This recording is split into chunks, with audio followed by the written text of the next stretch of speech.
Everybody, it's Weekly Manga Recap here on December 23rd, 2015, Christmas Eve.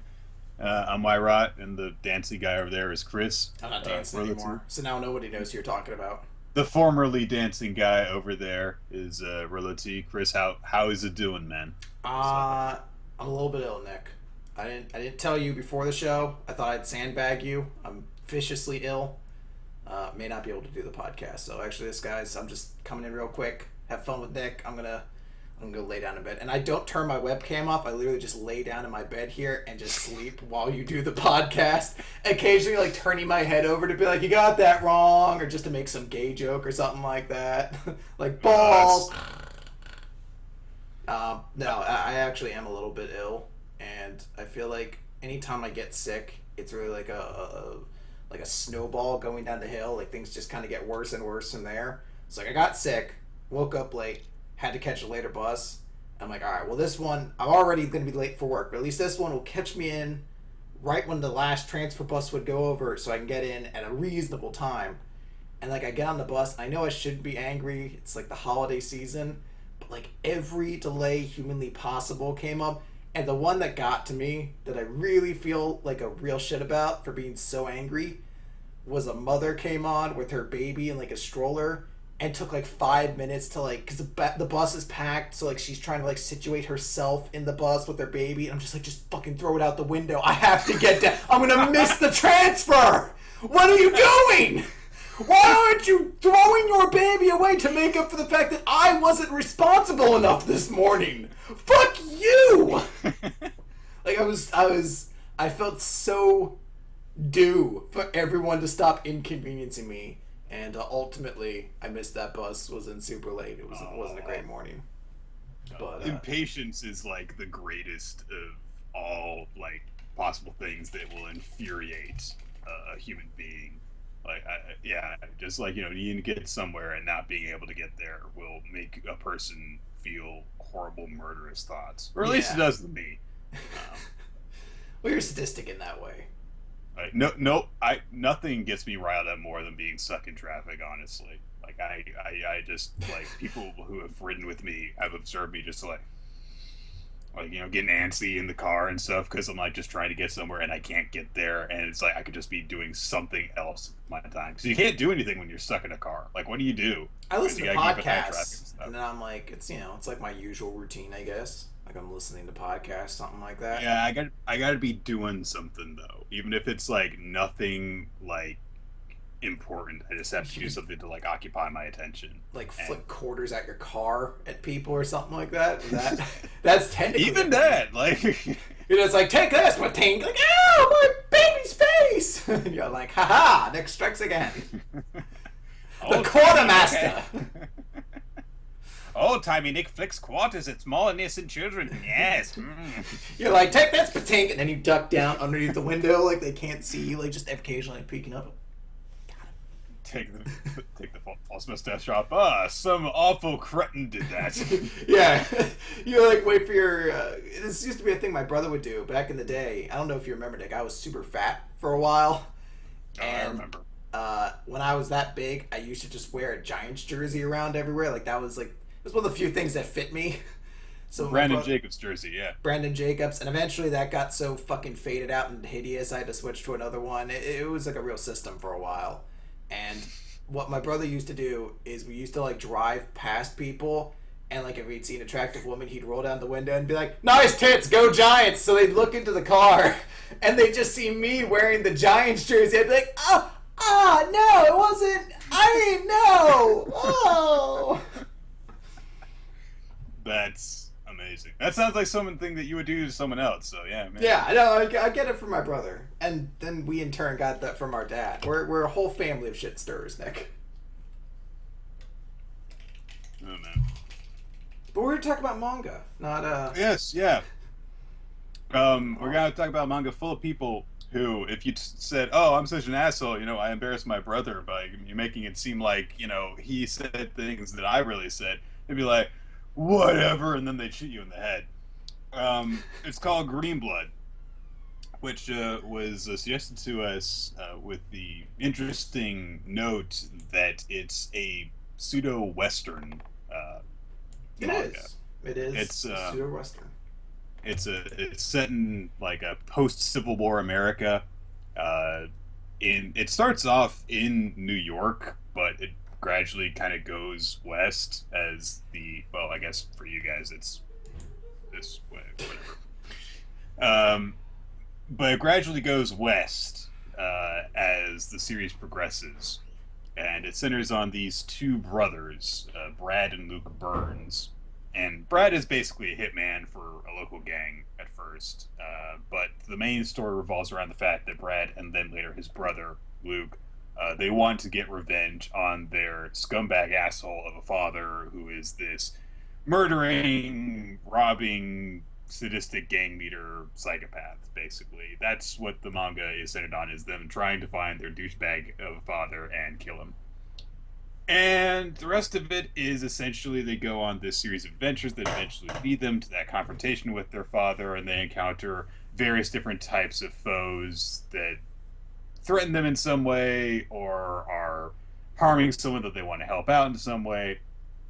And eventually they have a fight, and then they move on to the next adventure. It's not a very long series, but it's basically like that. It's just a mini series of different adventures, sort of thing. Well, it's about 5 volumes long, and I don't know for certain, but it definitely seems like it got rushed to an ending because it was getting canceled at the time. Because there's a couple plot points that come up, or characters who are teased at to having an involvement in things, or are still out there that just never show up. Even to the point when the finale is coming up, they cut to them again, and they still don't do anything. So I think this is a series that was probably canceled. Maybe it wasn't getting good rankings, or I'm not sure. I don't even know really what magazine was in. But because of that, it actually becomes, in a way, almost more of a short story, which personally I think actually worked much better to the manga as a whole. I thought that this series has a very simple story, annoyingly simple at times. It's a really, really annoyingly simple.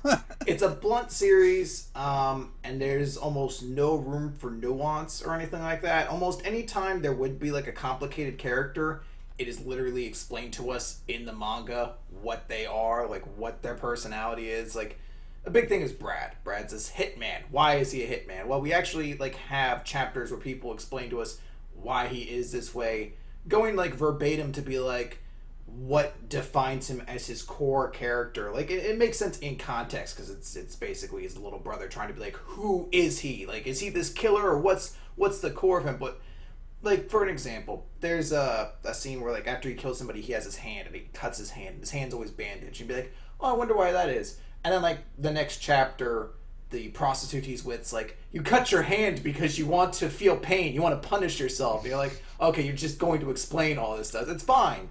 But there isn't like a whole lot of nuance to that. But from that, I think it still kind of helps that this relatively simple story that has the benefit of having some good art to it. I imagine for some people it might help that once the time skip happens, both basically the young boy becomes absurdly handsome. I'm sure there's some people out there who is just like, oh my god, Luke is, but boosh. That's their panties dropping, I assume. But it doesn't run for very long, and it has a pretty concise kind of like beginning, middle, and not even actually beginning and end. There's not really a middle per se. There's like an act 1, like a third of an act 2, and then it's act 3, and that act 3 is like 2 chapters. But I liked it for that reason. I feel like because it was so quick, I was able to kind of get around the fact that once it moved into like an episodic story for a little bit, it didn't get the chance to linger there for too long because it's an okay story. I do not think it was necessarily qualified to talk about race relations between blacks and Americans or Native Americans. It really didn't have the scope to deal with those issues. Keep in mind, this is, something that was written by, a Japanese guy about, a period in American history. Imagine if, like, you and I got together and were like, we should write manga about, historical Japan. Let's write about, like, I don't know, the battle where they invoke the spirit of kamikaze and so on and so forth. That's not a Dragon We would Ball have Z no attack? idea. We would have, like, no idea where to start because we're not experts in Japanese history. And it seems like the mangaka is not an expert in American history. It seems like he got his ideas for certain stories by like reading the Wikipedia article on certain events. Like the stuff that he talks about, it references events accurately. It's like, oh, there was this dispute, between members of the Sioux and the American military because of the American government wanted to transport this stuff and it was invading into Sioux territory and so on and so forth. And it's like, okay, that's true. But you're having all of the Native Americans who are trying to fight the army referring to themselves as the proud Sioux people when I don't think they would actually call themselves that. I think they would call themselves Lakotans. And so it's, kind of like that. It's like, I don't think you are actually, portraying the characters properly in this, despite the fact that you have the proper setting to do it in, kind of thing. And also, it's it's one of those things where it's like, you see these evil white people being mean to black people, being mean to Americans, using all sorts of racist language and stuff like that. Nick, you've seen the first 2 seasons of The Wire. You're allowed to use the N-word now. That's part of. No, that's not how it works. It's part of what goes with it. And it's like they say all these awful things and stuff, but it really seems like a guy who has not experienced or witnessed that type of behavior, just kind of referencing stuff that he's read about or seen on TV, for example, it seems very, very wide brushes kind of thing, and it's very weird at certain points like that because it talks about these complicated issues, of corruption, of racism, and so on and so forth. And it's like you have no idea what you're actually really talking about at times. But if you look at the story in terms of purely like it's a set of different types of action sequences, then I think that it's more than serviceable. It's got some cool stuff. I mean, this is actually a really interesting battle series for me because of the Western setting. Because you have these kinds of guys. You've got a guy who's like a fast draw. You've got a guy who's a knife expert. You've got a guy whose specialty is lassoing people and dragging them around behind his horse and stuff like that. If this had been like a more, I guess, stereotypical, more shonen type of battle series, I think that would have gotten really into it, honestly, because it's a unique setting for that. Because obviously there aren't a lot of manga that focus on an old Western kind of setting. But that said, a lot of the characters are also amazingly simple. Like, I don't think there's a single character you can really get into in the whole thing. Like, archetypes everywhere and not explored very deeply or very interestingly. Like you mentioned, Brad. Brad is like one of the least interesting protagonists I think we've encountered in the entire year we've been covering manga for this. I'm not to say he's bad, it's just he's not interesting. He's not unique. He's just kind of there. I guess the only thing I would say to counter that is I do think he's unique in one aspect in that he actually does fulfill his role. Normally you have this character who is, I will risk everything to kill a man, but I have my morality pet essentially with me, the person who keeps me humanized. Usually what happens is at the end of the series, the person dies.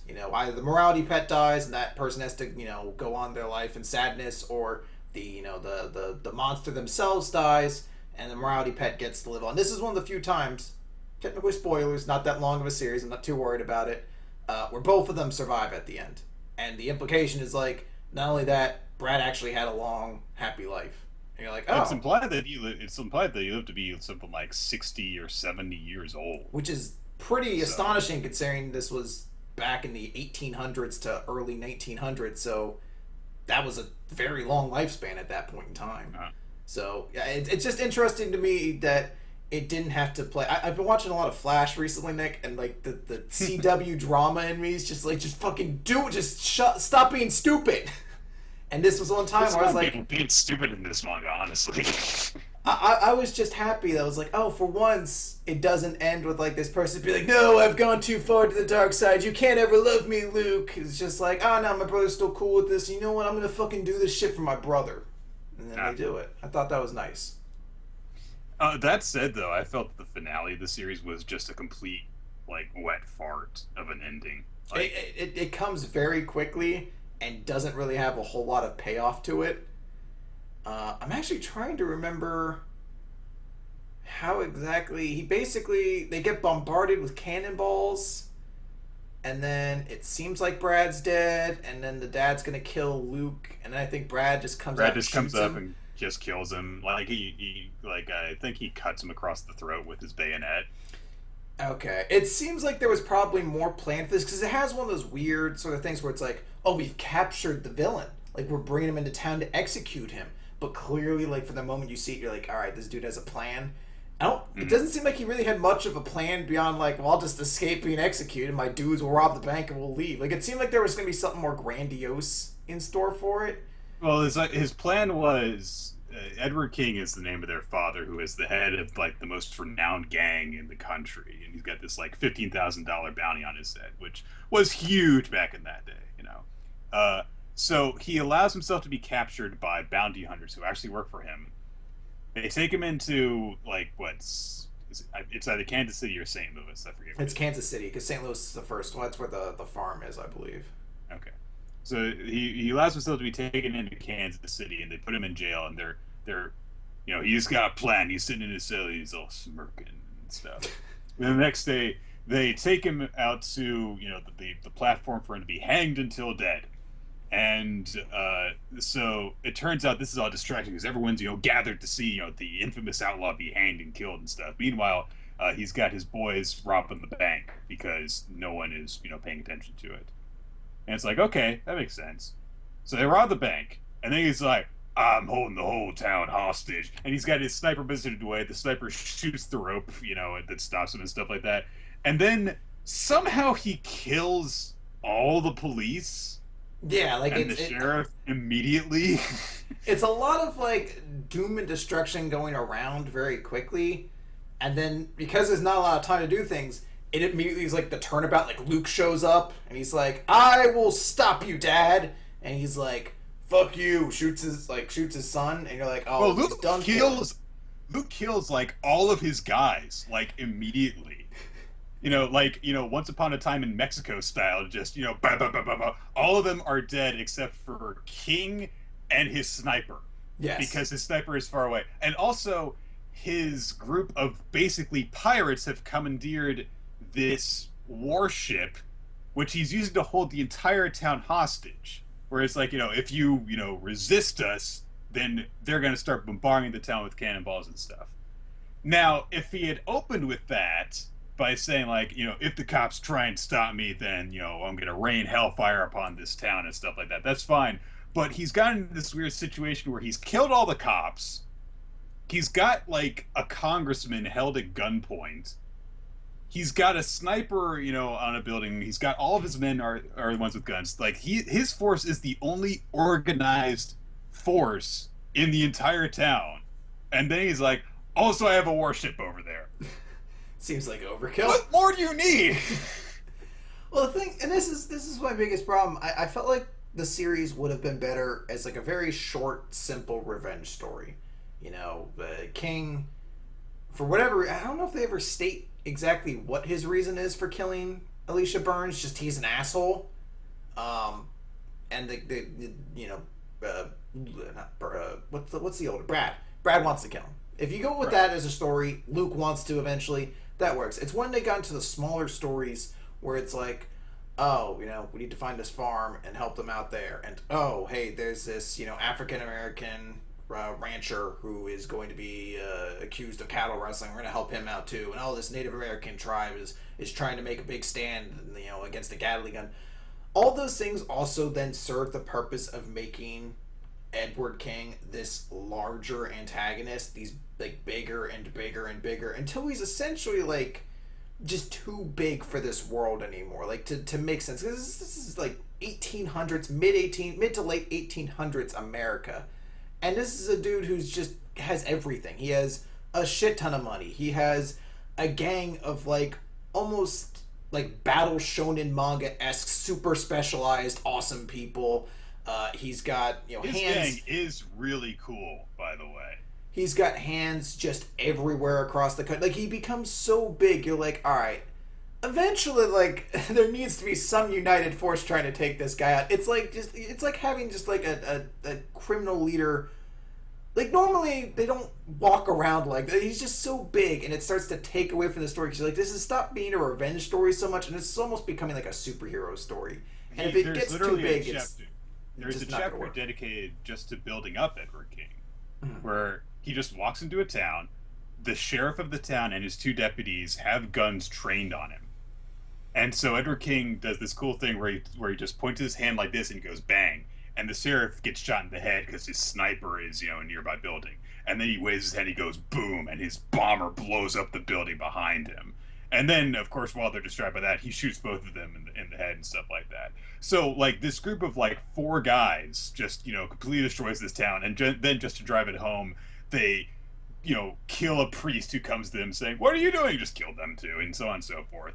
You know, it stops becoming a very to this point it had been a very dark series and it wasn't incredibly realistic, but they're just so evil and perfect that it is ridiculous. And my problem with this was the fact that Edward King didn't seem to actually have a goal.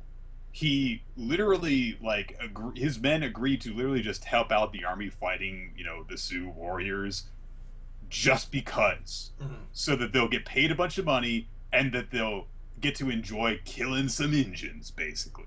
That's the only reason why they're doing it. He has no greater goal in mind. He's just a greedy asshole. That's it. What's he getting money for? To have it. What's he killing people for? Because he enjoys it. And there's no exploration of that or anything like that. It's just that he's an evil asshole. And yeah, like you said, if it had been a simple revenge story, okay, that's fine.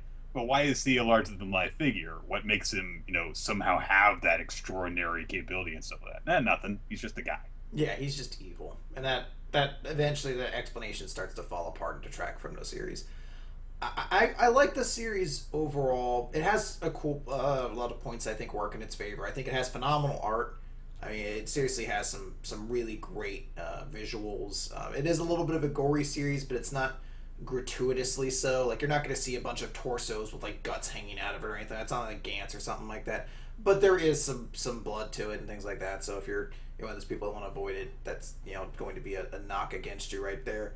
But I feel like the art in the series is very well done. The battles, when they have them, are kind of epic, and there's some climactic ones in there. And I thought when the story's simple, it detracts from it a bit. But I kind of just appreciated the fact that it was smaller, and it just is. It exists in a setting that I like. I like that like very early America kind of setting, especially when they're in New York. It's all about like the different gangs, like two Irish gangs fighting each other. Like it just appeals to like the kind of nerd in me that likes that sort of stuff. So to that regard, I like that series overall. But I feel like the more it went on and kept like extending itself further and further, like it meant to be a long running series, that's where it just kept falling apart for me. And it picks up a little bit at the end, even though the conclusion's kind of like a mess. It's still the fact that it just tied it up before it got too long and too overblown. I think saved it a little bit in my book. It's the only time I think probably a cancellation helped the series out. I think that the art is actually kind of up and down. I think that it really excels when it comes into like just badass pose type of moments where there's a whole lot of space dedicated to one image. My favorite scene in the series is where the young I think Ned's his name, something like that. The young black kid who is a cattle rustler, Yeah, I basically. think it's Ned. Yeah, he basically helps Brad to fight the lasso villain who is chasing them on horseback. And so basically, he gets the guy to chase really quickly after them while they're both on horseback. And then he's such a good rider, he manages to just pull basically like he does the equivalent of like a guy's turning a motorcycle and having to like tilt it over in order to get it to turn around. He does that with a horse so that they turn before they reach the edge of a canyon. And that one brief moment of him coming to a stop in front of the canyon is a great visual. When it comes to more complicated fight scenes, when you're supposed to be following them, doing these individual moves, countering each other's stabs, and it was like, oh, he punched him, in this area, and he cut him in this part of his arm, so this part of his arm is damaged and stuff. I found it much more difficult to follow Oh yeah. because it's very dark and everything was flowing into each other, and it's like, well, if I'm supposed to know exactly where he got stabbed, why is it so hard to see, and so on and so forth. So when I got into that, I thought that it really worked against itself. But there are moments that do look really cool, although sometimes pointlessly so. For example, that final confrontation that Luke and Brad have against Edward, they do this awesome, we're back to back, kind of thing. They're only facing one guy. Why are they back to back?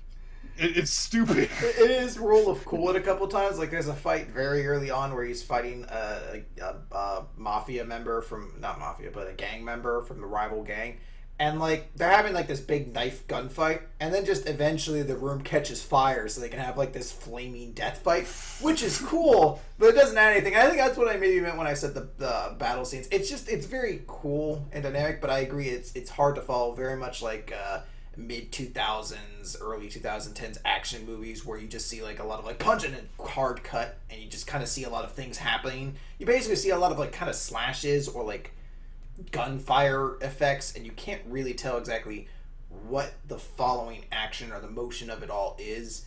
But I guess it's just kind of that notion that it's like, this is cool. Hey, look, you saw the after effect when this dude's throat got cut off. You could kind of, figure out what happened from there, I guess.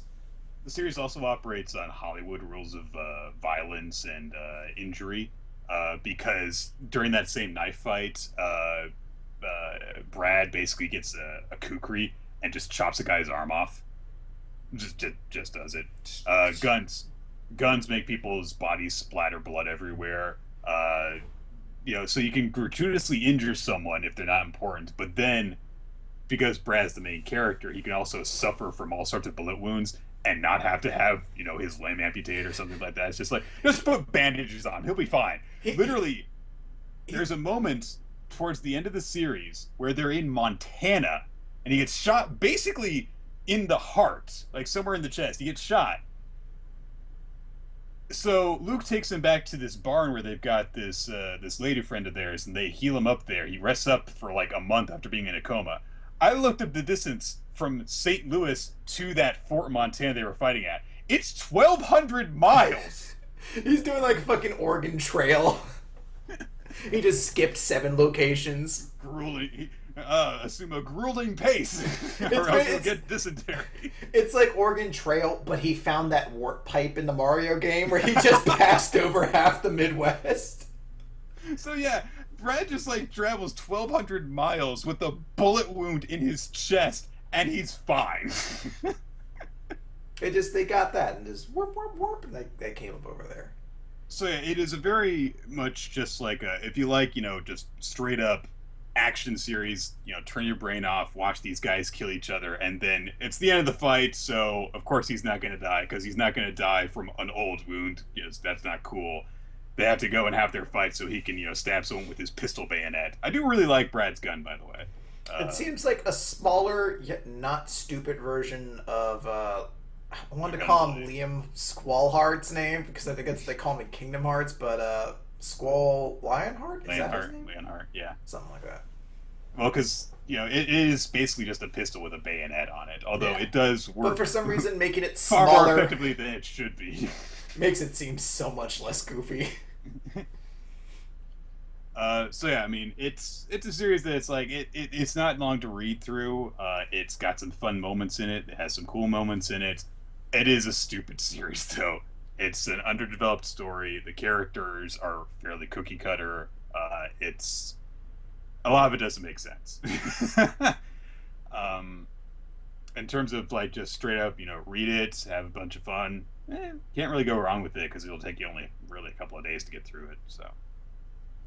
Yeah, I enjoyed it. I think it's something that if you enjoy, kind of like it's not entirely a Western series. It's a little too much like Hollywood awesome to play as like a pure Western. But I think if you kind of like action, you like Westerns, if you think you'd enjoy kind of like a blend of the two of them, I definitely think you'd enjoy it. As long as you're not turned off by violence or anything like that. It's a series that's going to be quick and easy for you to read. There's a lot of cool moments, especially if you're a big fan of kind of like HBO series too, because I did get a little bit of Boardwalk Empire / like Oz feelings from it a little bit here and there, especially when there's like pages devoted to like explaining how things were back in that time that have nothing to do at all with it. Definitely reminded me of those scenes in Oz. But I just enjoy it. I think there's some good scenes to it, and it's very quick and easy to get through. It's not going to be something that's going to be holding you up for days or anything like that. So to that regard, I'd recommend it. But if it doesn't sound interesting to you or anything like that, it's not a story you're going to be discussing with friends for years to come or anything like that. It's essentially what it is, and that doesn't mean it's bad, but just go in knowing that, and I think you'll enjoy it more. Yeah. So there we go. That's it. That's Greenblood. All right, yeah. Let's move on to the recap portion, the weekly manga recap. Let's start off with some Black Clover, page 43, Explosion of Malice. So yeah, last time the creepy That glasses. feels like it needs to be a band name if it's not already, right? We are Explosion of Malice. All of our metal riffs are the same. So yeah, the creepy scientist girl with glasses and the gel powers showed up last time. Turns out she is the, I guess, supplier for our kidnappers. And so yeah, she shows up after Asta and company have been kicking ass. But yeah, obviously she seems like much more of a threat. And so she summons up one of her gel salamander things and starts rushing in towards them.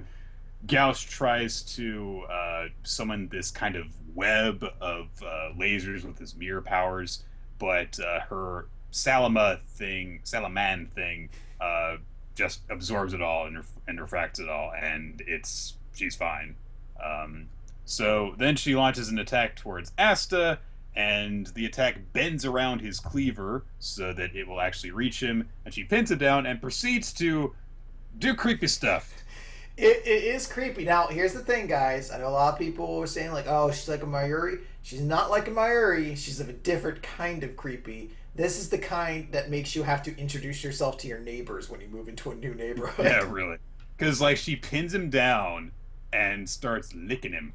And at first, like, she pins him down, and it's, like, a little suggestive. But it's, like, it's mostly just because of the outfit and the fact that they're, like, opposite genders. Like, it might not be so bad otherwise. Then she starts licking him, and you're like, all right, that's kind of weird. Then she starts biting him, and you're like, all right, this is fucked up. Not like a love bite or anything like that. She comments on how his blood is normal after she bites him in the neck, and then she's like, and I'm gonna rip out your fingernail now.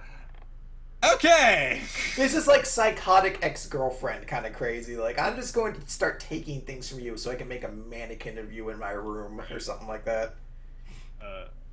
So Teresa summons her flame magic and summons this giant flaming cross to blast her away in order to protect Asta. And she reintroduces herself as a former magic knight, Teresa, the Crimson She-Leopard. And why is, like... I don't know if this is something I've just not noticed for a while, but why do, when, like, females have to, like, call themselves after an animal, they have to add she in front of the name? It's like, because I was like hearing recently about a passage in the Bible that's like, a bunch of kids called some dude Balt and they were attacked by she-bears. And you're like, why do you have to just like differentiate that from regular bears? Really? It's a great Bible story though. So Asta eventually seizes on the fact, it's like, wait, do you know Fuego Leon? And she says, yes, old Fuegi. Actually, no, because we jumped ahead of Samoan here. I just want to go back to something. So, creepy girl is on top of her, at the top of Asta, and the fire magic nun throws fire at her. The only damage she sustains is the top she's wearing rips open more to show more of her cleavage. Oh yeah, it does. I was like, what a weirdly specific clothing damage shot to have too. It was like, you were like, that's shit. not how fire works. It's not how fire works. It's also like, what was the logic in this? Like, oh, this outfit isn't sexy enough yet. I was like, she's barely wearing clothes. It's like at this point she's wearing like band-aids and a dish towel. Like, yeah. Come on, you didn't need some of this. So yeah, Teresa says that she actually used to be Fuego Leon's teacher. So okay, that makes sense. Taught the flame magic guy how to use flame magic. She uses flame magic. So the scientist girl observes the fact that she is now outnumbered 3-1 between Gauche, Asta, and Teresa. So creepy pedo stash dude says, "Hey, if you heal me, I can use my mud magic to help you. Also, give me money. I, I've heard this before of like, help, I'm wounded, heal me. Like, oh, you don't want me to do that. Like, just do it. But I've never heard, like, heal me, then pay me. Like, what is she, like, meant to do? Like, heal you, and then she's like, all right, let's get out your checkbook. Do you have a card? Because I have the Square app. I can just, we're going to have to do a check then. I'm going to have to see if it clears now. I love his logic because he has that little intro moment where he's like, yes, heal me, and give me money, and then I'll leave. You should just make him Wario, like, give me that money, do it and I'll help you. And just once I have the money, I'm just going to take it. Like, I mean, because, yeah, you know, I imagine it's like, oh, yeah, use your healing magic to help me and stuff. And then I'm actually going to make a break for it as soon as I'm good enough to run. But no, he's just like, as soon as I'm good enough to run, and I have the money. It'll be that easy. It's like a new level of greediness from this kind of character. So, yeah, she's like, are you sure you want help? Yes, do it! Okay. Pulls out this fucking massive syringe, like this thick around and this big, and pumps him full of it into his neck. And of course he starts freaking out. And mud starts, like, leaking out of his eyes and mouth, and he turns into this giant mud golem thing, this huge hideous monster. And Scientist Girl is like, I messed up a little. Oh well, his magic recharged. Doo doo doo. She's very nonchalant about these things. Like, whatever. Yeah. It's a monster. Teresa says, all right, Gauch, Asta, protect the children. And so Gauch is like, yep. I will protect the child. He just grabs her and immediately runs. He's like, sure, I will protect the children. She's like, that just grabbed one. He's like, yes, the children, singular. She's like, that's plural. I've been in jail. I don't know words. I don't know your laws of grammar. I thought I got one over on you. I'm taking one. Fuck you. I do really like that. Just like, yep, protecting the one that matters. Bye. The mud golem starts to attack, and Scientist Girl says, yes, and I'm going to take you home this time for sure, Asta. So that's where the chapter ends. But I like this chapter pretty well. You know, get a little bit more of insight into this girl's abilities. I like the building up of her as this really creepy type of character. Not sure about the sexy nature of it, because like, do people think that that's hot? I guess so. It is like a weird point where I wonder if Black Clover's like, look, I got a lot of fangirls. I need the boys to find this series popular, so I'm just gonna, I'm gonna throw a little service in there, a little TNA, a little action in there, a little eroticism, just a little bit, just see how it plays.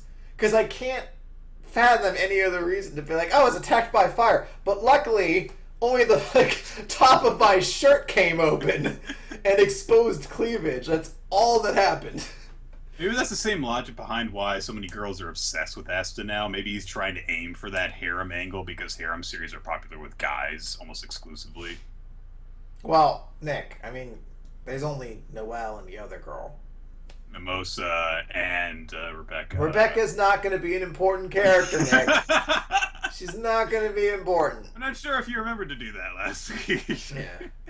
Well, she wasn't in last week, so she was just mentioned this week through us. So yeah. Let's talk about Bleach. Okay, Bleach, chapter 656. I forget what this chapter is titled. Hang on. God of Thunder, of course.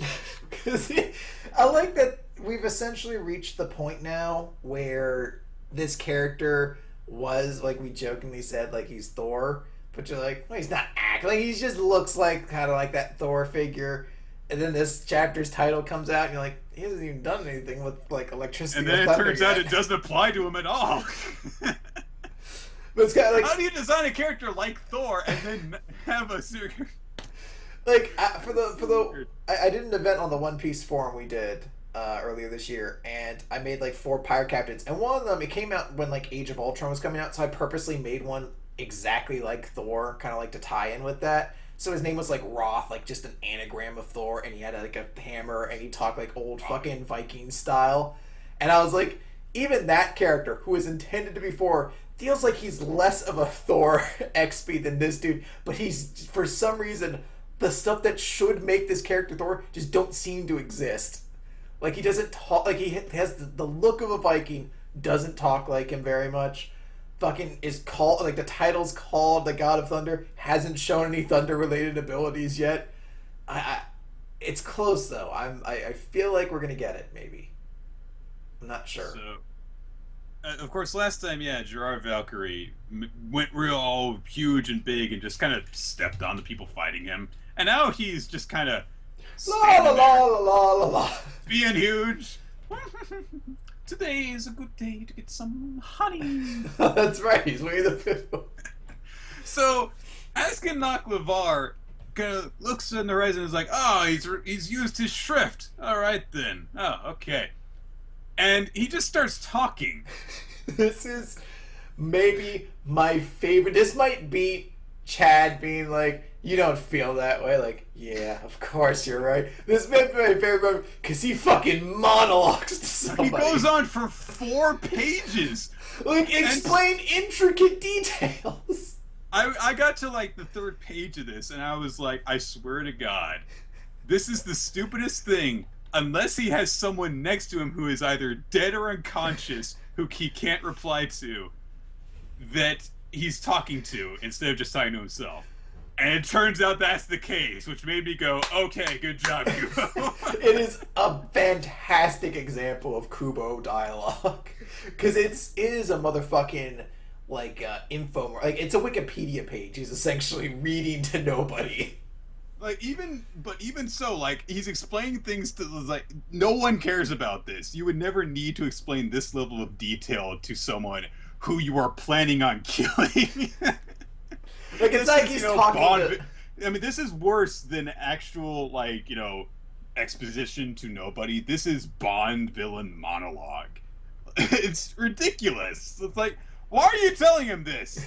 You're taking so much time. Just up the lethal dosage and kill him. It's not like he's talking to Uryu. It's not like he needs to inform anybody about these details. He's talking to an opponent he's intending on killing.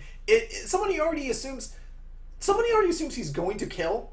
And not only that, someone who he knows is unconscious right now and believes is unconscious. So he's not like explaining to him like, well, maybe his unconscious thought will remember it, and afterwards he'll know these rules. Like he's like, oh, this dude's unconscious now, and he's gonna die. But I'll just explain to him anyway. Like, I want to just assume Askin Lavar is just insane. So, Askin Lavar begins by saying that Lilibaro is the leader of Shitstoffel. He was the first Quincy that His Majesty's granted a shrift to, so his position was unquestioned. The other 2 remaining Shitstoffel, Pernita and Gerard, had powers before His Majesty gave them any. They are Quincy's that His Majesty did not grant powers to. That's why rumors about who they really were ran rampant. Pernita was supposedly Rayo's left arm, and Gerard, Rayo's heart. Okay. Pernita was actually literally a left hand. Is Gerard going to suddenly turn into just like this pulsating mass whenever he releases his second form or something like that? Oh, I hope his second form is like a figurative heart too, like it's shaped like a Valentine, and it just has wings. And he just flies around shooting thunder at people like tra la la la la. Like I mean. You could say, like, oh, it's just being figurative. But Pernita was not figurative. He was like, I'm literally his anthropomorphic hand with nerve powers. It's essentially if you took my hand and just put googly eyes on the middle of it. No, neither was the other of Ryo's arms figurative, because that thing that came out of Ukitake's mouth, that was also a hand. So, I don't know, is it gonna turn out that, like, that Gremmy was, like, Ryo's brain, and that explains how fucked up the Soul Society is because that unimaginative fuck was actually the brains behind everything the whole time? Yeah, imagine that. It's like, he has limited creative thoughts, so he just makes all these stupid things. This is literally God who created this world, and, lacking that level of imagination, that's why the world is so messed up. That's why ghosts need to eat and sleep and bleed. He's just like, why did we do this? We're ghosts. He's like, I didn't think of that. It seems impossible. People, you're a person, you need to eat. You eat. That's what happens. So yeah, asking Octavar is like, I don't know, about the rumors and stuff, but I can see why they'd be tied to something mysterious after witnessing their incredible powers. Don't you think so, Ichigo? Oh, that's right. You can't hear me anymore. As it cuts to a shot of him standing over Ichigo's fallen body, and it's just like you've been talking for so long to someone's unconscious body. Why? Ichigo, you lost to this fucker. It's so we're this is the last chapter of the year. Like at this point, Nick, this is the end. Like when we do our 2015 recap, this is the chapter we end on. So like I try to think like what were the big like moments for Ichigo over this past year, and it's like I think he attacked Yuhabak at the start of this year, and this year ends with him being knocked unconscious off screen by fucking Oscar Clover. Oh god. Oh, that's great. People have actually seized on this monologue of Askin's though, and said like, okay, well, this is why Lilibaro is special, is because he was the first Stern Ritter. This is why Pernita is special, is because he's the arm of God. This is why Gerard is special, because he's the heart of God. So what's special about Oscar Clover? Because he just seems like this prancy, cowardly douchebag. Prancy is the best way to describe him. I was trying to think of a non-offensive way to describe him. Like, hey, he's kind of foppish. Prancy is the perfect way. If I see this character walking, I assume he's prancing. When he's actually when he was like running scared away from Grimjow, he was actually going. He's whistling. So Chad and Orihime arrive. Turns out they still exist. I so want this beyond anything else. If I can, like, if Santa grants wishes, Nick, because I still believe, if he grants wishes, the only thing I want for Christmas is for this to be Chad's big damn hero moment of this entire arc and the rest of the series. This is his one moment to be like, Brozo derecha de gigante, boom, and nothing fucking happens. Just imagine, it's like, I want you guys to like play in your head, because from the moment that Chad and Orihime arrive on the panel of the first panel of this page, I want you to imagine triumphant sounding Mexican themed music, That's what you're doing the hat music. Charges forward and he's oh Plaza Derecha de Gigante. He runs in, he smashes the ground in front of Askin Clover, and then it turns out Orihime and Chad are inside this zone. He's like, oh god, I'm so sick.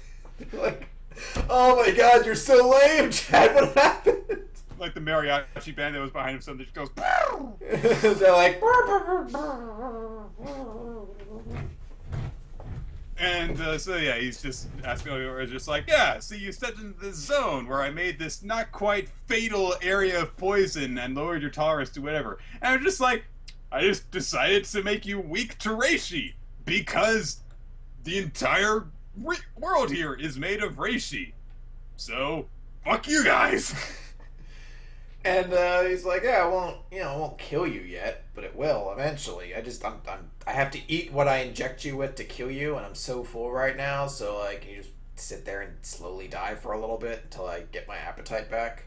Yeah, I do like that little detail where he's like at least explains this is why you're not dead quite yet, is because I can't make it lethal until I have enough room in order to take in reishi. But I'll just sit here because you guys can't touch me, and I'll be fine.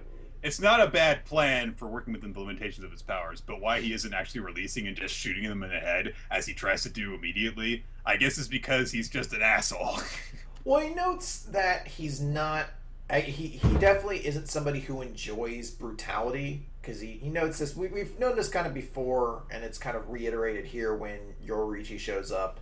And he talks about how Bambietta, said the same thing. Why don't you just strangle him to death afterwards? You have to assume he doesn't just shoot him with his bow either, because that's still just too messy for him. Like, if he has to kill somebody, he likes it to be this, like, quiet, biological kind of death of just them getting a lethal dose of something he doesn't have to get his hands dirty. And it kind of fits in with his prancy nature. He doesn't like to get his hands dirty in any way, shape, or form. So Yoruichi shows up like directly behind him, doing like the whole Spider-Man upside down pose. And instead of punching him in the head and knocking him out to help her friends, she taunts him and gives away her position, like an assassin does. Like the assassin group in this series are ridiculous.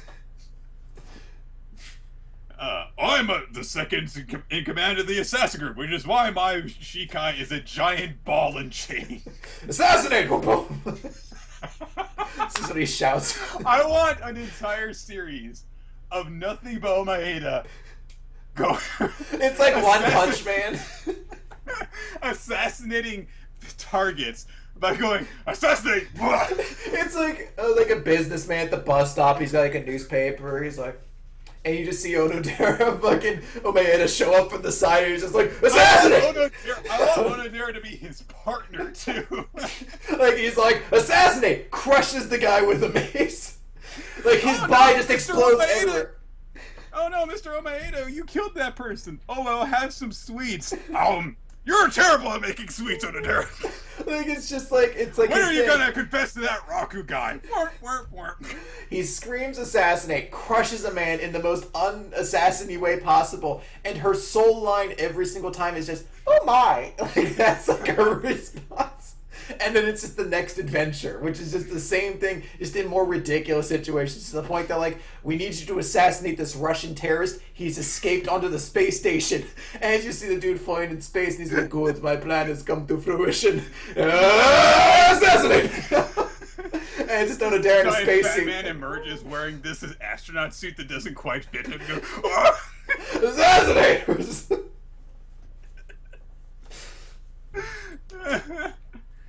Oh god.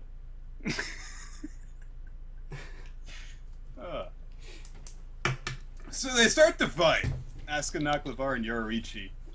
And Asuka Nakamura is like, oh, I don't want to have to fight you this way. And he just does this back kick towards her. So much for not getting his hands dirty, I guess. And they exchange Bleach banter, you know?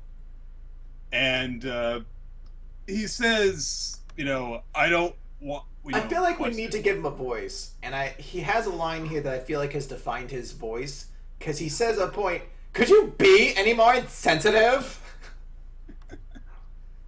Like, he's just like, no, it means being an enemy at one's own style. Sticking to controlling fatal dose is my style. Choking is a style fit for women like you and Bambi. Maybe do him like Tyler Breeze or something. Oh god. Sticking to controlling fatal dose is my style. What is that? Isn't that how Tyler Breeze talked? He always has his like fucking lips pursed and shit. Like just like, I'm just so pretty. I think I'm doing channeling like more Tim Curry as fucking Dr. Frankenfurter. I'm just a sweet transsexual from I can't get my voice NXT Arena in Florida.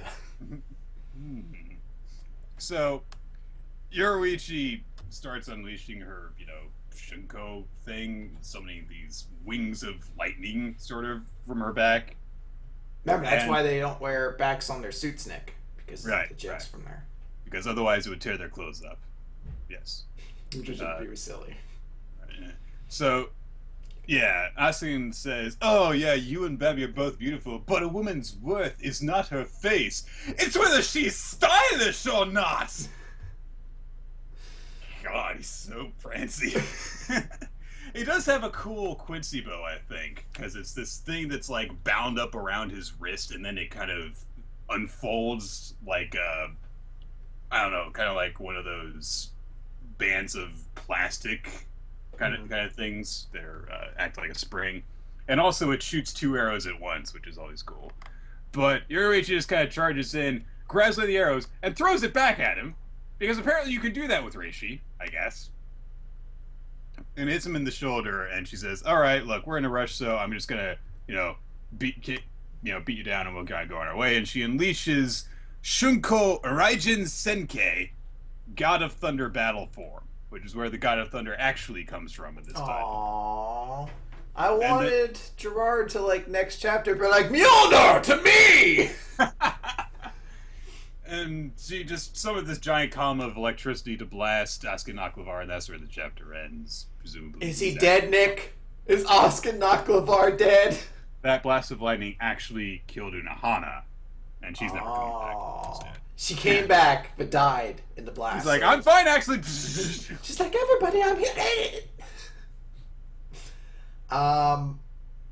This was a silly chapter, and I feel like it was a great chapter to end this year of Bleach on. Because next year... It would be completely forgettable without that stupid monologue right at the beginning. When next year, when we talk about this, because I feel like, I can't, it must have been 2 years ago. But I know there was 1 year where I was like, yeah, last year started with the, superstar fight. We were still in the middle of that. And it was just like, and here's where we are now. It was like, oh my god, nothing's happened. This is going to be a great...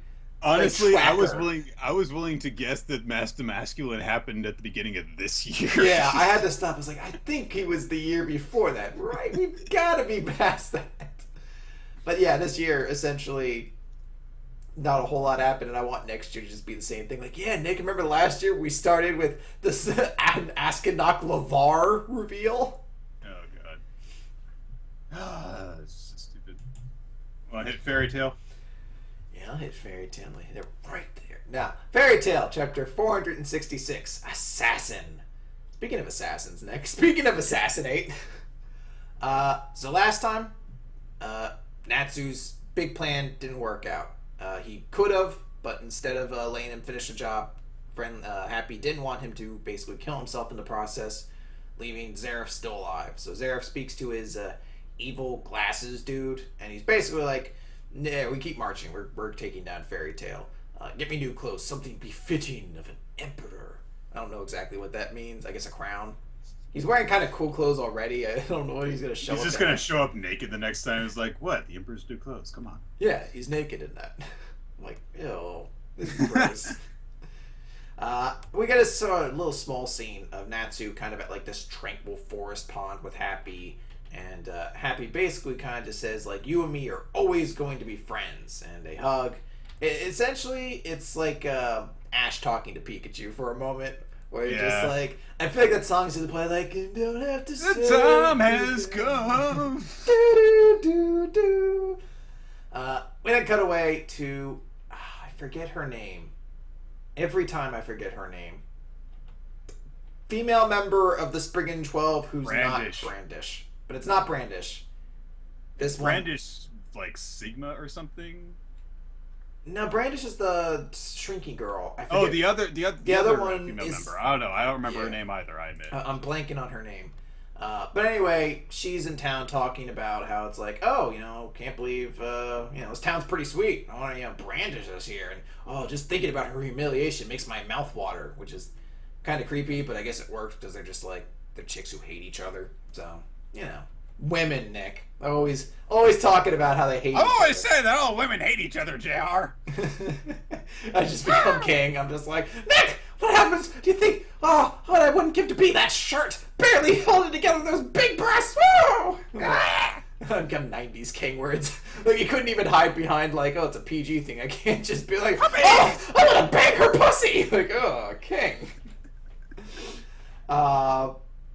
But she does note, she's like, the other member of their group who's hanging out with them, because we know that Wall's with her, the real Wall, but there's, the Spriggan 12 are moving in threes, and, where's Nineheart? And you just see this shadowed figure in, all in black, kind of looking like he's in some armor of some kind on the ship, and she's like, oh, geez, this guy just refuses to cooperate, and I'm really starting to miss you now, Brandy. Essentially, the rest of this chapter kind of teases to the other members of the Spriggan 12 we haven't met yet. And we cut away to, where Mermaid Heel and, who's, I guess, Lamia Scale, I think is the other guild that they're with. Essentially, they're having, the guild Leon's in, they're about to have a fight against some of the members of the Spriggan 12 over there.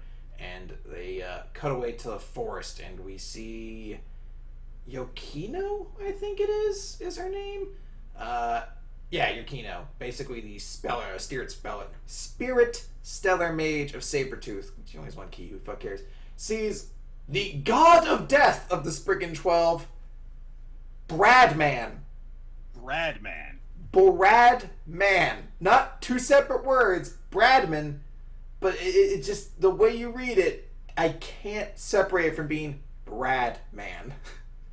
Which sounds like the most unopposing name for someone whose title is the God of Death.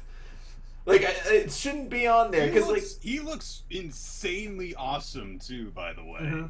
he's got like armor, and he's got this hood that covers up most of his face. He's portrayed and he's cast in shadow and stuff. He's got kind of like almost like pauldrons, like big fucking like metal shoulder gauntlets or shoulder guards, and just like a cool looking uniform.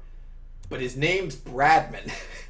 And it seems like people are just like dropping just from being around him, because we see people running away in terror, and like there's this one guy who's veins around his eyes are bulging out, and suddenly starts coughing up blood before he can get away.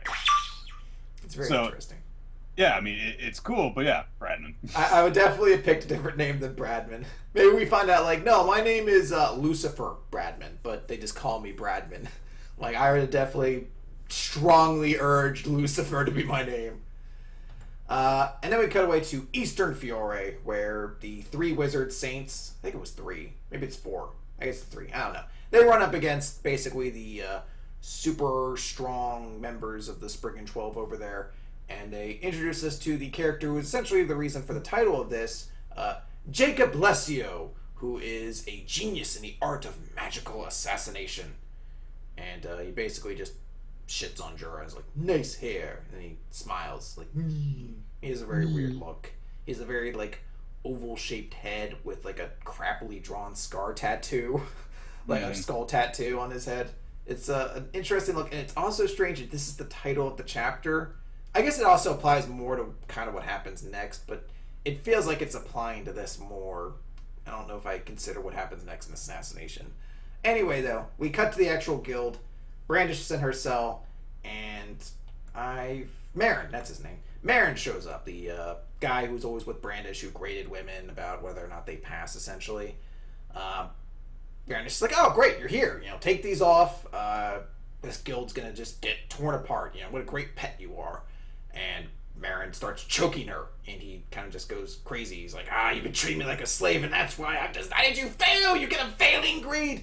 And there's a very detailed panel of him strangling Brandish to death. Like, I assume she's going to survive.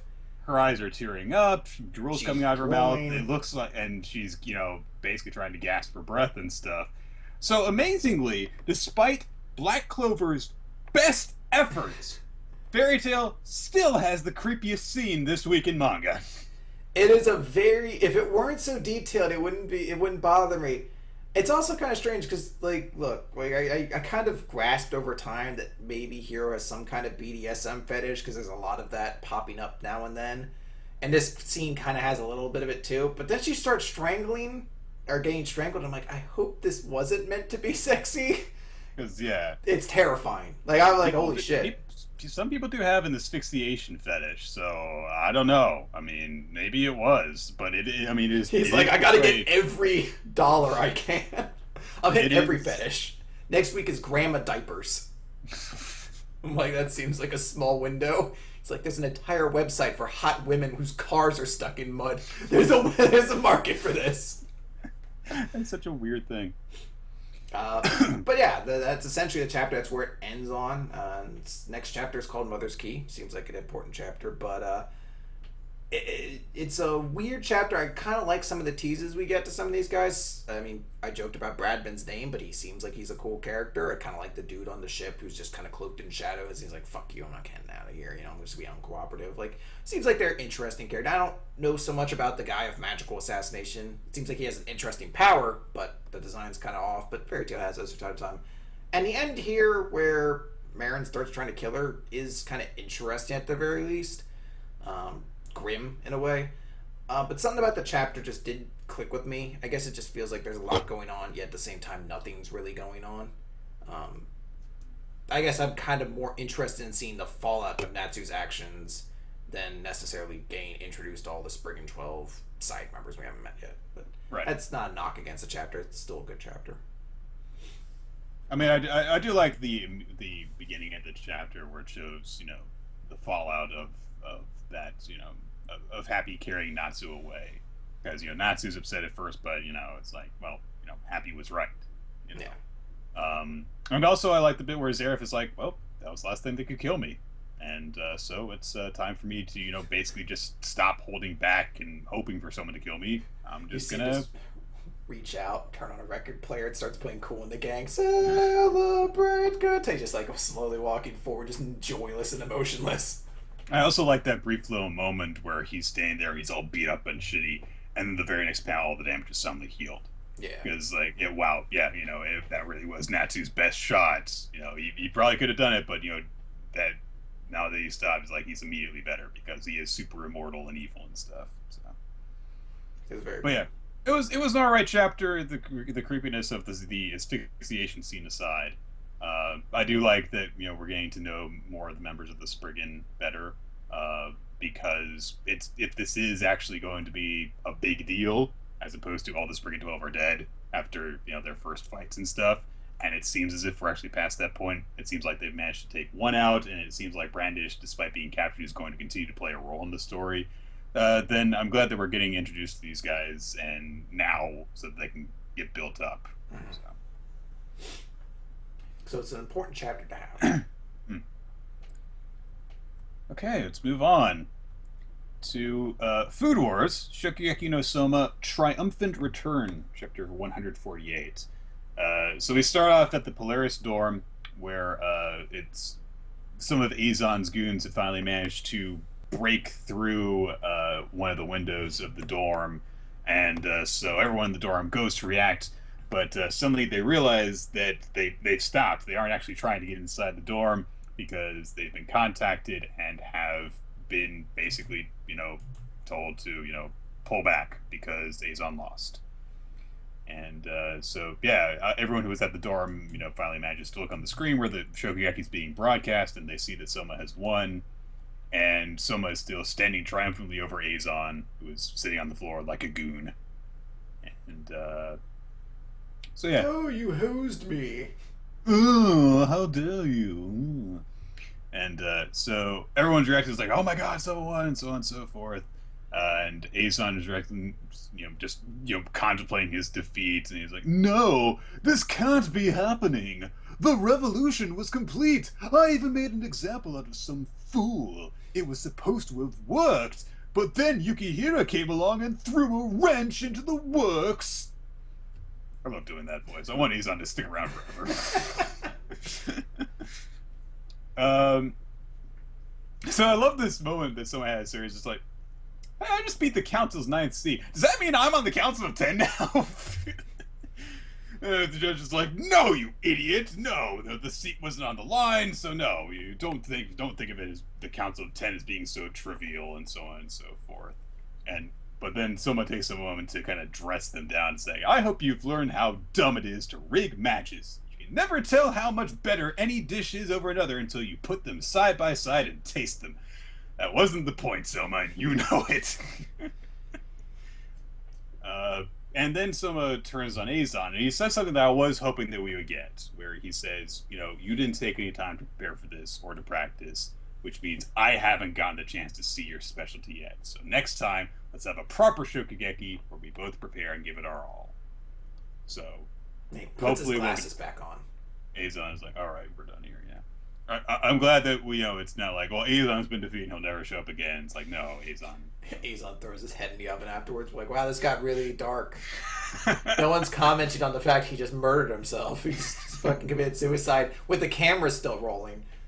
Fucking Yukihira's like, oh man, that chicken was super tasty, wasn't it, guys? Soma then, speaking of which, grabs one of the cameras before they can pack up and leave. And he's like, oh hey, ladies and gentlemen of Central. Actually, wait a minute, now that I realize I'm on TV, I'm so nervous. Someone's such a weirdo. So he gathers himself and says, all right, if you try any funny business with my friends or my dorm mates, I'll make you pay. You may think we're just some inferior nobodies, but we're not going to sit here and let you stare down on your noses at us. You want to pick a fight with us? Fine. We'll take you up on it, and we'll give you the thrashing of your lives, even if you send any of the 10 after us. Dun, dun, dun. During this big badass pose, and his bandage around his wrist is somehow flowing in the wind despite him being indoors and stuff. But we had some of the Council of 10 reacting to this, specifically the ones that are allied with Azami. So, and then we get a flashback from Rindo's perspective, beginning when she dumped her paperwork on Tsukasa, which is a great way to start the flashback. And then she went to Ishiki rather than immediately heading to the Shokugeki and say, "Hey, your dorm is at risk here." And Ishiki replied, "No, it's not. Because Soma knows that only by pitting dish against dish can you measure the true worth of a chef. And given what I know of him, he will easily bring Azon's little game crumbling down around him. The important part is what comes next. That's when the real fight starts. And it's my job to make sure the right pieces are in place in time." So, yeah, obviously the problems between Polaris and Azami aren't done. This is only the beginning, which it's cool that we have, this, big setup for like an ongoing conflict, despite the fact that, at least the dorm is safe for now, and type of thing. But of course, that just means that there's going to be that permanent establishment that Azami is going to want to get rid of. So, but I do like that the challenge goes out to any of the 10, and you see them responding, or watching rather. It looks like the one dude doesn't give a fuck, like he's sleeping through it. You see the Twitch, so I don't know. But I just like seeing Tsukasa watching and looking serious, because Tsukasa is this interesting, like, number one elite chef. He's the butt monkey for so much of the series. So when he seems like he's serious, it's intriguing. I like the notion of, like, send any of the 10 after us. Like, oh shit, if fucking Azami's like, "Hey, Tsukasa, go close that fucking shitty dorm down." They are so fucking screwed. They're hosed at that point. Azon, go ahead. No, I was gonna say, I like the notion of Ishiki being like, "I'm setting pieces up in place." I'm hoping though the pieces aren't Polaris Storm, because as cool of an element as that is, Polaris Storm doesn't really have that many interesting characters outside basically our main ones, and I'd much rather see like an alliance between like Kurikiba and Hayama and like those, like Alice, like those characters who have kind of had a little bit more personality added to them than like, yeah, you're gonna go up against the chick who raises cattle or whatever her thing was. I forget. It's that guy with the long bangs is being built up as important. You know it. I think he smokes things, or he does, or barbecue sauce. He might be a cowboy. He was upset that he couldn't smoke things the way he wanted to anymore. So I kind of hope when he's talking about the pieces in place that maybe it's applying to the larger group, because I think those would be the more interesting characters to follow than just Polaris. Then Azon's goons start to pull out, but before they can get all the way out, Soma arrives, and there's this awesome moment where all of Azon's goons are just backing away from him and letting him through. I like that. It's the cooking manga, but they're scared of him because he beat Azon. It's a cool moment. Crybaby girl cries.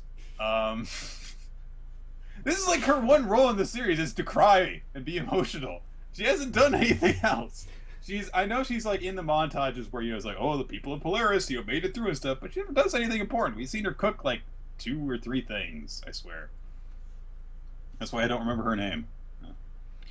Everyone's all emotional from someone being back and so on and so forth. Some people are reacting in shock, and they're like, yeah, okay, let's celebrate our victory, basically. But that's the end of the chapter. I like this actually better than I liked last week's chapter, honestly. I thought it was a better follow-up to the battle between... it was a great follow-up to the battle between Soma and Azon. I think it's an actually better conclusion than the conclusion of the Shokugeki was. Because, there's a promise of more to come with the stuff with the Shiki. We get, some great character moments. And I like the way that Soma comes across again in this chapter, because he comes off as a badass, but it seems like he has a very strong direction to him, because he's like, hey, we'll take any of the Council of 10 on. So, yeah, I like this chapter more. I liked Yuma's fucking Soma's little speech there. I made some food. I like that in particular, and as I said, I like that there. It seems like we're building up to more like the little payoff to you weren't at your full power, essentially. Eyes on, just cool stuff there. So I enjoyed this chapter greatly. I thought this was a really good week for Jump in general. I liked this week's a lot better than last week's, honestly. So, last week Food Wars was my favorite chapter, but I felt it was a weak week. This week I feel like Food Wars was even better. But it's not my favorite chapter of the week. Exactly, yeah. So let's move on to My Hero Academia, number 72, day two. Day two of the training. Class B arise in order Holy to crap! participate. Is this series only at 72 chapters? Yeah, And it's game lots and happens. anime? Lots happens in My Hero Academia too. It's baffling to me. I don't know why. I feel like this manga's been running for like another year or two, and then I saw that I was like, wait, really? It's crazy popular. So, yeah. Fair Once enough. that anime hits, it's. So, we get Class B basically arrives in order to participate in training alongside a Class A, but we don't really get too much focus on Class B's students. Basically, we just get this explanation of, how when you're working out, you tear your muscle fibers, but then when they regrow and recover, they're thicker and stronger. The same thing applies to quirks.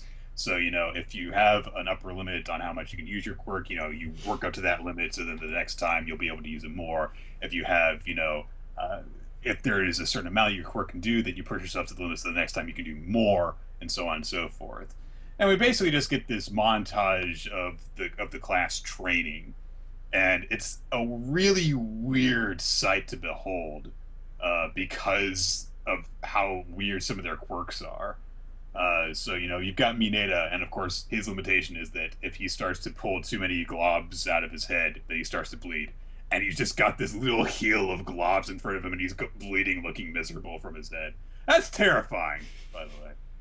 But Todoroki is over like sitting in like a one of those weird barrel drum bath things that I've seen in anime, but never in real life. I don't know why. Because people don't take baths in oil drums. It seems horribly unsafe. And he's also using his eyes powers and stuff. Yaoyorozu is constantly producing a bunch of items and also eating in order to stay replenished. Same with Sugar Man, who's basically just doing biceps while eating cake and coke, which seems like the best training there is. He's like, Yeah, I just eat a bunch of shit and do bicep curls the entire time next to a super attractive girl? Yeah, that sounds awful. Training from hell. Don't even have to change my diet or anything like that. I can't tell who's supposed to be in the cave. Not sure. Maybe the invisible girl? Hmm. I mean, who else would really be an option? I don't know. I'd have to see like a list of the entire roster or something like that. Because all we see is just the entrance to a cave and a scream coming out from it. That is literally all we get. Or maybe, not Totoro, Tokoyami, the bird guy? Maybe because it's a dark place and his power is like his own shadow. Something I like don't know. that. Or what's her name? The hearing girl, maybe? Like, she has to hear things. And that's how she's Echoing not around functioning. her. What would the invisible girl do to train? Like, what isn't her power just I am invisible? What does she do to enhance that? Like, I can now make my clothes invisible too? I mean, wasn't that the point of her costume? Yeah, that she's naked all the time. I don't know. I have no clue how she would work that. Maybe that'll be explained later. Anyway, the Wild Wild Pussycats in full arrive, not just the two we saw earlier, but the entire group. And what an interesting group they are. Nick, I feel like we need to cosplay these characters next year. No. I call Tiger. We're not going to do that. They all wear the same costume. Yeah, but he gets to have cool makeup and look like a tough dude. He's a real tough dude with those cat paws and mini skirt. So, it was just like, okay, I'm Ragdoll. I can, keep track of up to 100 people at the same time, including, scanning their location and weaknesses. And then there's Pixie Bob, who was there before. She has the earth powers. Then there's Mandalay, who is a telepath. Or Mandalay? I don't know. And then there's Tiger, who, everyone is like, this is how my ability is going to help you. I can give advice to you all at once. I'll track you all at once. I'll make the battleground for you guys. And Tiger just says, I'll punch and kick you into shape. Like, does he have powers? Like, no. He just beats the shit out of you. That's terrifying. So he goes over to Deku, who is doing like kind of weird martial arts, type of moves and stuff. And he's like, all right, come at me, you. And Deku tries to launch his Detroit Smash at the guy. And he does this really weird dodge where he bends all the way over. So the punch goes under his waist while he's bending over. It's so he doesn't get any panty shots, Nick. He's very considerate. Yeah. He's like, look, this isn't that kind of series. So I'll break Tiger my then, spine to avoid it. Tiger then says, "Oh, you're not quite sharp enough yet, which is proof you're not ripping those muscles apart enough." And then he punches Deku in the face. He not just punches him, he cat punches him. The sound effect literally says, cat punch! Oh, God. So, yeah, everyone's just like, oh my God, he's so scary. So Aizawa says, I don't know if he's actually talking to anyone in particular, but he says, it's like, he's talking to the class, I think. Because they do ask, because Class B... Yeah, Class B already showed up, and he basically explained, we got the full assortment of the Pussycats here to help, because we can't do that. We couldn't send all of them here, so I think he's just speaking to the class in general, maybe more particularly Class B. Yeah, he says, this is what the best we can do for you in order to get you stronger in a short period of time. And we have a bit of a moment of introspection from Deku, where, he remembers his training with Gran Torino, and then he says, he thinks, what All Might and Gran Torino gave me, has gotten me this far, but it's all on me in order to progress further from here on. And he, lets out this big, "Ah!" And Tiger's like, all right, yeah. So, it's just a small little detail, but it's like, oh, that's cool of Deku to do that. Where it's like, no, I've got to do this on my own kind of thing. And that's why he's acting so determined and weirdly enthusiastic while Tiger is beating the crap out of him. Then we cut to early dinner / late lunchtime, and the Pussycats announce that, hey, if you guys want to eat, you've got to actually make food for yourselves. This is part of your training camp. And Ida has this little moment where he's like, oh, well, I guess in times of disaster and evacuation, someone's going to need to fill the bellies and soothe the souls of fatigued citizens. That, too, is part of rescue operations. You're such a fucking prancer. Oh, yeah, but, in that moment, you're so damn prancy. He's like, come on, guys, let's do this and work together and so on and so forth. And Aizawa just says, he just handy to have around. He's just such a buzzkill. I feel like if I was in class, I'd be like, oh, shut up. He's the dude who's just like, teacher, you didn't collect homework. Oh! In moments like that, it's like, God damn it, you teacher's pet. But in moments like this, like, okay, this is why he's the class president, is because he can actually... He gets shit done. He can be that mediator between the students and the teacher by, understanding them and communicating with the class that way. And we get this little brief bit where they're working together, using their various quirks together in order to create the curry, and in particular to cook the curry. And one of them specifically says, "Bakugo, you can't make fire with your explosion." He's like, "Just watch me." He's dedication. And Yaoyorozu actually says, "Okay, look, we actually should, learn how to, make fire ourselves and not just rely on Todoroki's quirk in order to get us through this." But Todoroki does, get the fire ready really quickly, and they start to cook the curry and stuff. And it's just this little brief moment, this one panel where Todoroki is just looking kind of calm and at peace. It's not quite a smile, but you can tell he's thinking about it. It's like, oh, he's using his super evil, destructive fire powers to actually help out people. So and he's made peace with it. He really has. It's not like, oh, my friends are about to die, I'll use my heat powers. It's like, yeah, I'll just use them casually. Yeah. So it's just that one of those nice little moments, that the series is capable of, where it's like, you don't need to explain everything that goes on. Greenblood. Yeah, it's like, we don't need a prostitute to come in that's like, "Oi there, Todoroki, you're not using your power because you..." Why is she British? She's an immigrant. I just got off the Mayflower and be here. I just came in there at the big lady with the torch on, did pip pip. Anyway, Todoroki, I do believe that you're not having problems using your firepower. You must have made peace with all your family, witwits. I couldn't make no money being a lady overnight over in England because people said my voice was too annoying, cheerio. Boy, it's exotic over here, it is. I'm fetching. Oh, man. I love doing those voices. So everyone shouts into their curry. And someone observes, like, man, you sure can eat a lot of Momo. Yayorozu, and she says, "Well, my quirk converts body fat into stuff, so the more that I eat, the more that I can produce." And someone says, "Ah, just like poop." She starts crying. She's just so ashamed. So Coda is like, ugh, quirks. He Grumpy grump.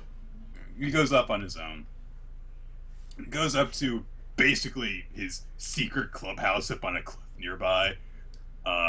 And Deku follows after him because, like, hey, I saw you didn't eat anything, so I brought your shares. And you can eat. He's like, how did you know where I was? Well, I followed your footprints.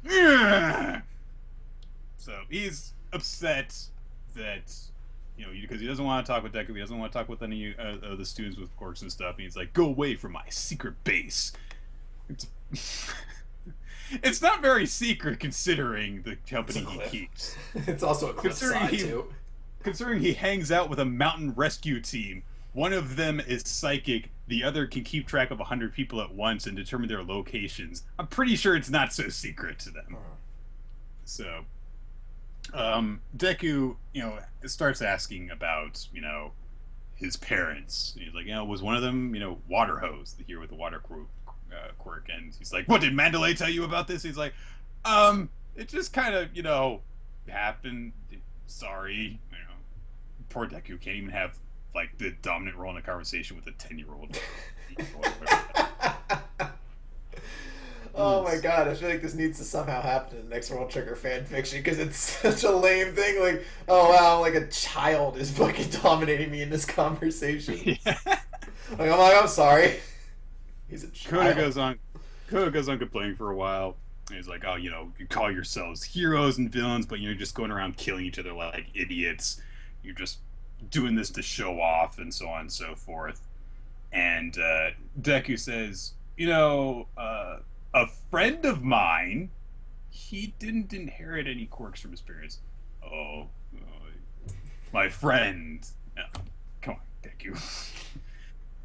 He says, but he still admired heroes. But in our society, someone without a quirk can't be a hero. And for a while, he just couldn't accept the truth. So he trained. He tried pulling objects telepathically. He tried breathing fire. Everyone views quirks differently. Nothing about them is absolute. But if you keep rejecting everything, you're only going to cause yourself more pain. And, we get a little bit of a moment to remember how horribly sad and pathetic Deku was before he got his powers and how sad he made me. Because Deku has a really awful crying face, I gotta say. It's when his mom cries that gets me. It breaks my fucking heart every time. We just have that one moment where it's like, hey, remember that first chapter where Deku realized he didn't have any powers and he just started crying and she hugged him while crying? It's like, oh, it's like someone's literally punching my heart. Like the vision is phasing through the rest of my body, just like, BAM! I'm like, oh. I thought you didn't like killing people. He's like, I do when it's podcasters like you. You should have liked E-Robot. I'm like, why? But Coda is eventually just like, just shut up and leave. And Deku leaves the curry behind and leaves. And we get this brief little moment where Coda's just kind of grumbling to himself. We cut behind him and to the cliff face, which has this crack in the wall, and also the wall surrounding it is wet. It's got this residue of water on it, which seems to imply that Coda has been using quirks inherited from his parents and has actually been maybe not training them, but at least unleashing his anger with them. So. And then we cut away from that to people who are preparing to invade the training camp. Apparently they managed to find out about it despite the best efforts of the academy. And it's the offshoots, or the new recruits rather, to the League of Villains, as well as two new figures. One who is wearing a Darth very Vader militaristic mask.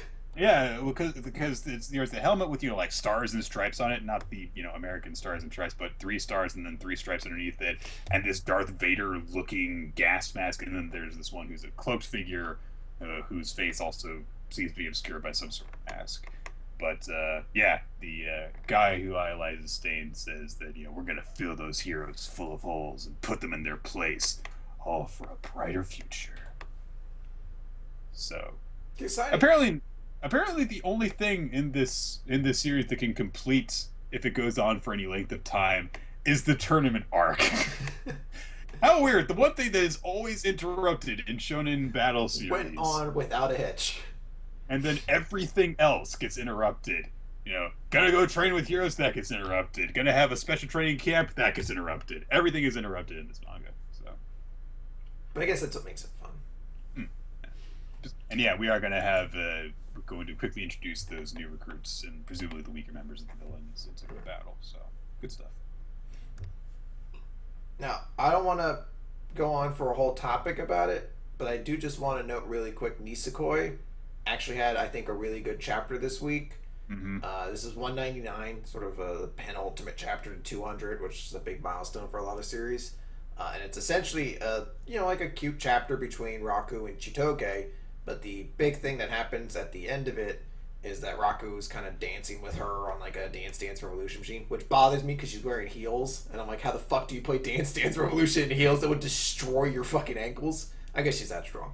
But while he's doing it, he's just thinking about the day they had, and he's thinking about it in relation to how he's feeling, and he starts comparing it. He's like, this is different from the feelings I've had about Tsugumi, about Onodera, about the dying Marika. chick whose name I can't remember, Marika.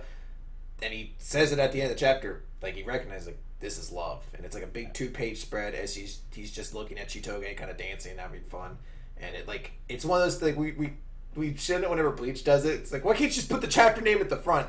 But it's at the very end on that 2-page spread, chapter 199. I think it's Real Love, I think is the name of it, or something like that.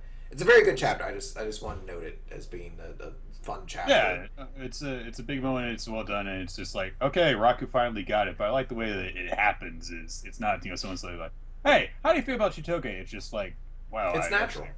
I really feel good being around this person, even though we don't always get along. She actually makes me feel really happy when we do get along. And then yeah. So it's like, I think I'm in love with her. Boop. So yeah. I liked it a lot and just wanted to throw that out there. Let's move on to One Piece, chapter 810. The Twirly Hat crew arrives, which opens again with the people reacting to all the bounties and stuff. This time it's with Sanji's old workplace, which is nice to see that he at least he's got his picture on that wanted poster now that they can react to and stuff. Yeah. I forgot. I don't know. Maybe I must have missed it maybe when they did it, or just forgot about it. But I love that they replaced the front of the Barati, which used to be a fish, with Sanji's head from the poster. But it's the old one where he looked like a fucking idiot. Like it was just hand drawn. And now the new ones come out, they're all laughing at Patty because he's like, yeah, you have to fucking change it. It's wrong now. He's just like, I had to change this other goofy photo. So we continue with the flashback with the conversation between the Jack's pirate crew and the two emperors on Zou rather. And Jack converts to his human form, I guess, with his devil fruit. He looks pretty badass, I think. I would assume so, but it is weird because it seems like he has tusks anyway. Yeah, well, he's got the horns on his head, and then he's also got tusks, I guess it's probably on his coat. Battle armor, yeah. He looks really badass, I think. With the long braids and the face mask and the tusks and the horns on his head and so on and so forth. And it is confirmed that he uses an elef fruit, an ancient model of it specifically. So that's why.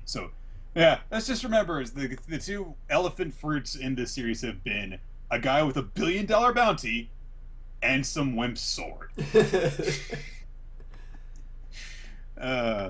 So they fight for a while, and Beppo is actually there, and Beppo says, is like, look, I'm not going to stay out of this fight. I'm a pirate, but this is always going to be my hometown. So the lost pirates that are there help out with the battle and stuff. So it's like, that's a nice little moment. And then we just have a fight for a little while. And then we cut to... I'm not sure who's actually explaining this anymore. Is it Wanda? I believe it's Wanda. Yeah, I believe it's Wanda. Because you see Shishilian is there, but he's kind of like doing like He's asleep. sorry, he's asleep. I thought he was like doing like the oh, it's tough to relive it kind of thing. But yeah, I guess he is actually just asleep. Yeah, it was just hard to track the word bells and stuff, but I mean, Wanda's the only one there who can actually, talking about this. And she says, like, we fought for 5 full days, but we couldn't stop, any reinforcements from arriving by sea. They were like an unstoppable zombie army. And but also, there was one place where we couldn't break them down, and that was Jack, for he is truly a monster. And Luffy observes, like, oh wow, so this guy, your two super awesome emperors couldn't beat Jack, and that guy's just an underling to Kaido. So, and then the thing that toppled the two kings was the poison gas weapon. It took only a second. The killer gas spread through our land with the force of a blast. Who could possibly evade such a thing? The gas swallowed all the city and half of the forest, completely immobilizing us. So, yeah, bad shit went down. And then Jack's crew did some pretty awful shit. Yeah, it's kind of like fucked up. They're basically like asking questions they know the answer to just murder people eventually and then torturing the other ones. Yeah, so, it's like, where's the warrior from Wano? He's not here. Ah! You're like, oh, this is why you have a 1 billion berry bounty, because you're fucked up. Yeah. So not just, being super intimidating and wrecking towns, but because torture is also on the list. Torture's on the table for this guy. Yeah. And she notes that the strongest were crucified and subjected to torture. And, it got to a point where, like Shishilian was, not Shishilian, but Doggy Pine was, begging, look. Dogstorm. Sorry. We don't know anything. You don't need, there's no need for this. This is pure cruelty. And I forget the tiger's name. Cat Viper? Cat Viper. He says, I will remember you after death, Jack, until the day you lie dead from a cat's curse. It's pretty awesome. But the torture continued, basically. And eventually, one says, finally, they just either had their fill of destruction or grew tired of hearing the same answer. And so Jack left a few dozen of his men behind and departed. But eventually, they were saved, and it turns out that it was because we found out what happened when we read Jack's obituary in the paper. For the day that Jack left our land at last was the very day that you defeated Doflamingo. Jack left this place in order to rescue Doflamingo from captivity. They must be bound by some deep connection. In other words, the ones who truly drove that monster from our home were you. And then, by circumstance, that the day after that was when Sanji's group of the Straw Hats arrived to Zou. And we get basically more detailed explanation of the confrontation that they were having with Jack's pirates that we saw in that way, way, way long ago when the Greenblood arc was still going on. Not Greenblood. Dressrosa, sorry. I like the moment where they're just using Caesar Clown in order to float up to Zou. Oh, it's just like the great line of like, one thing's for sure, I am not going up there. Next panel, damn you! As they're using it as a hot air balloon. You'll ruin this day! That is a great line. I think we need to make him like Cesar Romero. Like, oh, Batman, damn you! Mark my words, you'll ruin this day!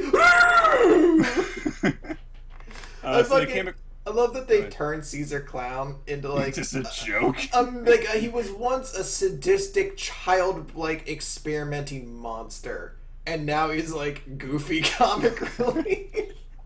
At this point, I'm like, yeah, sure, let him join the Straw Hats. He can be their lab dude who experiments on kids. Actually, it's fucked up. They can make him the figurehead of the mask, so he gets like all the fish jump out and slap him in the face. That'd be pretty funny. So they came across Wanda being pursued by Jack's men and decided to help her out. And we get this moment of Brook getting to be badass using his Soul Parade powers in order to make the ground freeze and trip up the bad guys and stuff. And then they continued to chase after Wanda, who was still running away, and followed her back to the village and saw the people. It's like, oh my god, they're choking with gas and so on and so forth. And originally, the Straw Hats were just going to leave because they didn't want to be taken down by the gas. But then they heard, I believe, Shishilian calling out to them and saying, "Oh no, not Shishilian." He says his name though. He says, "My name is Pedro, and I beg you to, see to Duke Dogstorm and the Cat Viper before they die. The world awaits them. They must be saved. They must not die under any circumstances." And we go over them and revealed that Jack actually cut off Dogstorm's leg and cut off Cat Viper's arm. That's so fucked up. Like, why? Yeah. It's so, that's so jacked up.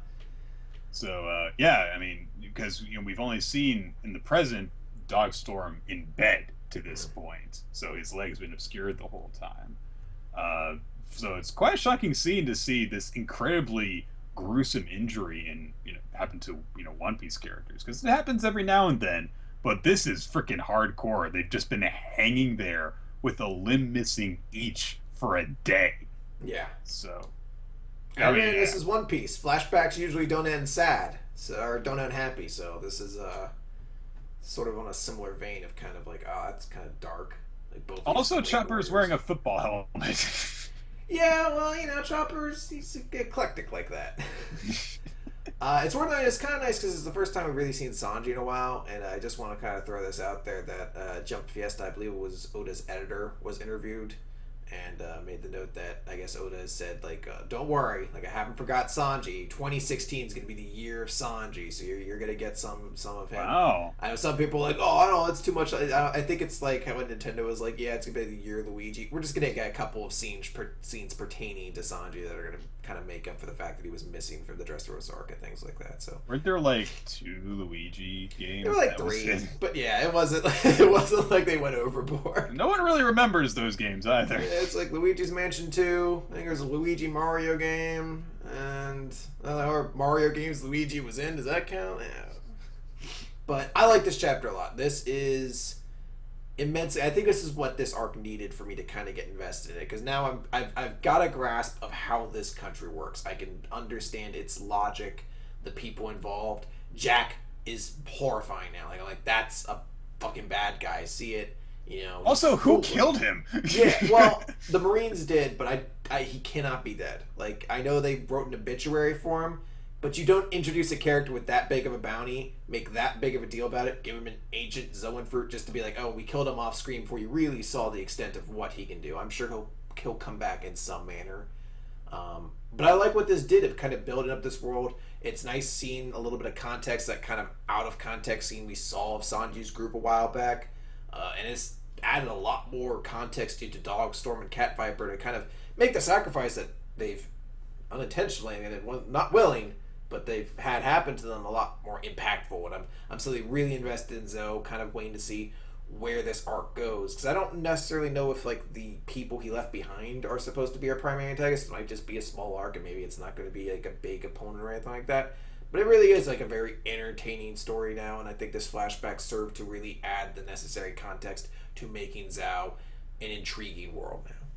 Yeah, this chapter I think really helped elevate this arc, because before this point it was just like, okay, there's these animal people and stuff, whatever, and then eventually you see them getting tortured and so on and so forth, and it's like, wow, this Jack guy's an asshole, and you get the impression, okay, this is why the Straw Hats are welcomed so much. And then you see that final 2-page spread of Cat Viper and Dogstorm just completely maimed, brutalized, and it really does make a big impact to close out the chapter. A great Christmas chapter. really great for the holidays. Christmas is all about, the spirit of giving and chopping off limbs. Fuck that dog. Let's move on to Toriko, Gourmet 352. Back. It should just be called Toriko shits on its own story for the past 6 weeks. It really does. Unimportant stuff happens for a lot of this, honestly. Just people saying like, "Oh yeah, we're grateful to you, Komatsu, because things work differently here in this place you're never going to return to. We understand our memories now, stuff like that." A chef. There's a Yuri joke in here, and I'm trying to remember if the girl who is blushing over milk the second was ever in this I arc. feel like she is, but I don't know who she is at all. Yeah, It's one of those like 19 fucking characters who shows up from time to time in the story as like it's like her and the dude with like the robot eye. Like I know they're characters. I see them from time to time. I don't know who it is. I don't know. So you have this little moment where she is like, "Oh, it's been so long, but I remember so many things I've forgotten. I think I'll try falling in love." And she looks over at Milk, and Milk goes, I'm a. She's like, "Wait, you're a girl? I mean, not that I mind." It's like, okay, wow, I managed to like get 2 of the 5 female characters in Toriko. And it's like, and also they're gonna be lesbians now, maybe. I don't know. I guess that does really easily take care of the point I keep raising. Is like, isn't Milk supposed to be one of Komatsu's love interests? Not anymore. She has her own weird love interest now. It's just Momo, Nick. That's the one he's meant for. Or No, whatever the fuck her name is. Whatever her name is. She hasn't done anything about it. She beat one of the 5 chefs. She beat someone on the level of Condor Window, I'll have you know. We didn't see her do it. Maybe she killed that guy too. But he lives afterwards, so everyone can get his autograph. That'd be great. Just her all like meek and shit, like, "Oh, excuse me, sir. You might want to watch out." "Why is that?" "Because I used my powers to position your oven above your head." "Oh!" It just gets crushed by it and roasted alive in it. She's just like, "Bitch, don't fuck with no." She does like gang signs. Yeah, she's like, "Hey, Saida." You're like, what? This is terrifying. It's all in the game, motherfucker. You can't lose if you don't play the game. You gotta come at the king. You best not miss, bae. You're like, oh man, this is so creepy. But I love these Wire references. Give me my magazines, motherfucker.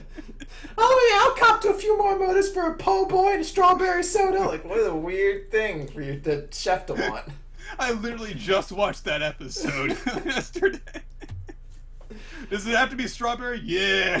I love it. He's just like, yeah, I'll cop to some more murders for a po' boy and a strawberry. So like, oh, that sounds disgusting beyond words. Odd combination.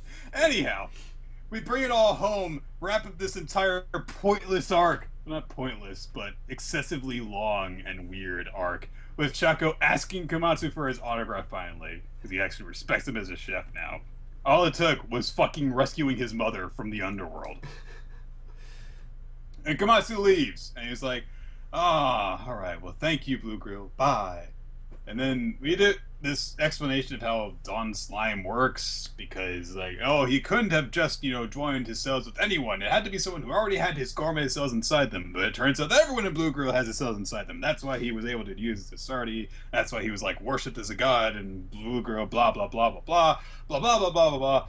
3-page long explanation of all this stuff, and now everyone is, like, free from the spirits. The chefs that were part of Komatsu's group that were possessed by spirits are fine now.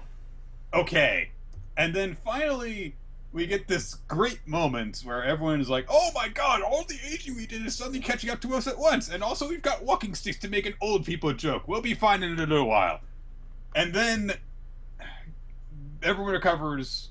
Like, they're like, it takes 3 weeks now for you to recover. So that's why 6 weeks later, everybody looks like the way they did. Right. They've got long hair and shit. So they come back up. They're fine now. And so Komatsu ends the flashback and says, and there you have it, Toriko. We're heading for you now. You hear us, Toriko? And Toriko says, that explanation, flashback, took forever. You guys have gone through stuff that defies all logic. But I don't really care, so let's get here quick, Komatsu. Like, and he's still, like, there's, like, rural, like, winds and shit, so you think he's still in the battle with the Battle Wolf at this point? Yes, because Midora is still fighting Froze. Or not Froze, Joey. And the Blue Nitro are still getting ready to sit out. Oh, man, it's fucking great. It's like, hey, I'm sorry that I bought myself time for literally 3 months with that pointless sidebar. But we're back to the action now. Toriko is so fucked up right now. The only way it could be better, like the only way this same situation could have been better, is if during the fake Karakura Town arc, somebody was just like, "Holy shit, that back the pendulum thing took forever, but now we can fight." Oh god. Maybe important stuff will happen in Toriko next year. I mean, a lot of important stuff happened, but it was just a lot of exposition to get there. Oh, so much expositing and so much like weird cutaways from action and stuff. I literally had forgotten that Midora and Joey's fight was still going on. I assumed that when we cut back to that, it would have been done, or one of them would have run away. I never would have thought that months would go by in this flashback. We would come back and Midora's like, "So I destroy all your beads yet? Okay." Now the real fight begins. Such a stupid chapter. But it's done. The flashback arc is done. Finally. Let's just move on. I got nothing more to say about it. I feel you, Nick. Word Trigger! Chapter 125, Galapagos, Galapagos. Look, you're not the one who has to fucking Christopher Walken, the dude who says everybody's names later, so you can't get tongue-tied over this, alright? Galapagos, Part 4. We open with Yotaro awakening and realizing that Yusei is gone, but immediately cut away from that into Border, which of course has been infiltrated by the members of Galapagos' group. And we see them, like, closing up the bulkheads in order to, keep them from getting anywhere. And basically, like, the blast doors in the Star Wars corridor seal up. And there's this sign at the top that says, "Keep out." And the one underneath it says, "Wet floor." What does that mean, keep out wet floor? If Like, you why go are you inside warning this them? area, you'll slip. Yeah, if you break into this double steel door. I have no idea. Why would you put that on a freaking bulkhead? This is a tangent, but this just reminded me of it. I had a science teacher my freshman year who was... He thought it was the wisest thing he had ever... Like, he thought he'd blown every student's mind when he's like, like when you go to the mall and you go to a store and there's a sign that says, "No pets allowed." Except underneath it says, "Except for service dogs." Why bother having that? Because the people with the service dogs are blind and can't read. And he just like waited for all of our minds to collectively explode out of our heads. Like, holy shit, you're right. This world is bullshit. Everyone was just like, I mean, somebody could still tell them. There are service dogs that aren't seeing eye dogs. Yeah, or there's people who are like, hey, I have someone here who can tell me, like, yeah, this dog's okay to have here, something like that. Right, yeah, or, someone can be like, "Hey, what's that dog doing there?" "Oh, wait, it's a service dog." Oh, there are service so dogs. many explanations for that. He really thought this is the same teacher who did the albatross joke, which I think I've told you guys before. I don't remember it. He liked hypotheticals, and he's like, I've got the queen and the king, and the queen was something stupid. I can't even remember the queen, but it was like, it's supposed to be like the question, like, a man is hanging from the roof and there's a puddle of water beneath his feet. What happened? And you're like, oh, he stood on a block of ice and then waited for it to melt to hang himself. Like, that's like the thing. He's like, this is the king. So you have to figure out what happened here. A man goes into a restaurant and orders albatross soup. He takes one sip of it. Then he puts the spoon down, walks outside, and kills himself. Why? You can give me as many answers as you want, Nick. You're going to need an hour and a half just to ask all the fucking necessary questions you need to figure out the real answer to this stupid-ass riddle. It was seriously like an hour and a half of asking questions to him to figure out, oh, okay, so this man was actually a sailor who was on a boat with his brother and a bunch of other people that crashed on an island, and the brother was really injured, but it turns out the injury was essentially going to be lethal, but the other people on the boat didn't want the brother to know. Basically, they killed him because they were running out of food, so they told the one brother, here's your food, but they didn't want him to know it's his brother, so they told him it was albatross soup, but the brother had his suspicions that the death wasn't natural, so he goes... The taste isn't the same. Yeah. He realized he ate his brother, and that's why he killed. But with the information I fucking gave you, could you have deduced any of that shit? No! And he's like acting, he's like, this is the king of riddles. I'm like, this is the bullshit of riddles. There's no way you figure this out. A riddle gives the information necessary to solve it. Like, it acted like we were the idiots. Like, what, you didn't get this? I was like, no. I didn't get the fucking season of television I would have had to watch to understand your fucking riddle. It's baffling. Anyway. Yeah, that's like something that you have to like put in chapter 1 and then it's explained in chapter 80 or something like that. So it's like 3 arcs later we figure it out. Like, oh, his brother is Albatross. He ate it. Okay, I get it now. This was not worth the time to get here. So we are introduced to most of the important members of the Galapala away team. The leader is Ratarikov. The sub-leader is Koskero. Then the member you don't want me to read him, Nick? We decided on having Christopher Walken for the main guy. I haven't said any of their lines yet. Oh, okay. Yeah. And then the member that is with them is Regindets, I guess. And essentially their operator is Yomi. Thank you for that one. I can pronounce lawyer names easily. I like Wen Saw. That one seems easy. I'm never gonna remember these characters' names. I hope they are one arc characters because this is never gonna happen. But he's just like, we'll take the shortest route and avoid engaging enemies if possible. If anyone comes after us, she'll stop them. She is shield. That's what she does. And then there's Gatlin is their captain.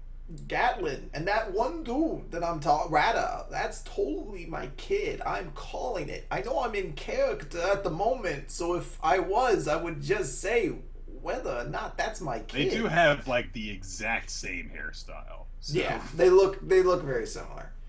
And he's just like Reggie and Reggie and those dudes will draw the mutant soldiers to them. And Yomi, you're there. Don't fuck anything up. It's the one job that I am giving you. Don't fuck anything up. And there is a girl with Gatlin named Winsaw. Yeah, I like Winsaw. That's an easy name. I'm never going to remember it because it's weird. But Winsaw is an easy name to pronounce. So Jin intercepts them, and he's got Fujin with him. Again, suddenly. I guess they gave him permission to use it. Right. For this, He tries to attack them, but they manage to all get up shields in order to protect themselves from the blades popping up from the walls and the floor and stuff. And then they escape through a portal into essentially it looks like a library basically, or I don't know, an archive room of some sort. So Jin realizes Apta Kotora must have informed them about using Fujin.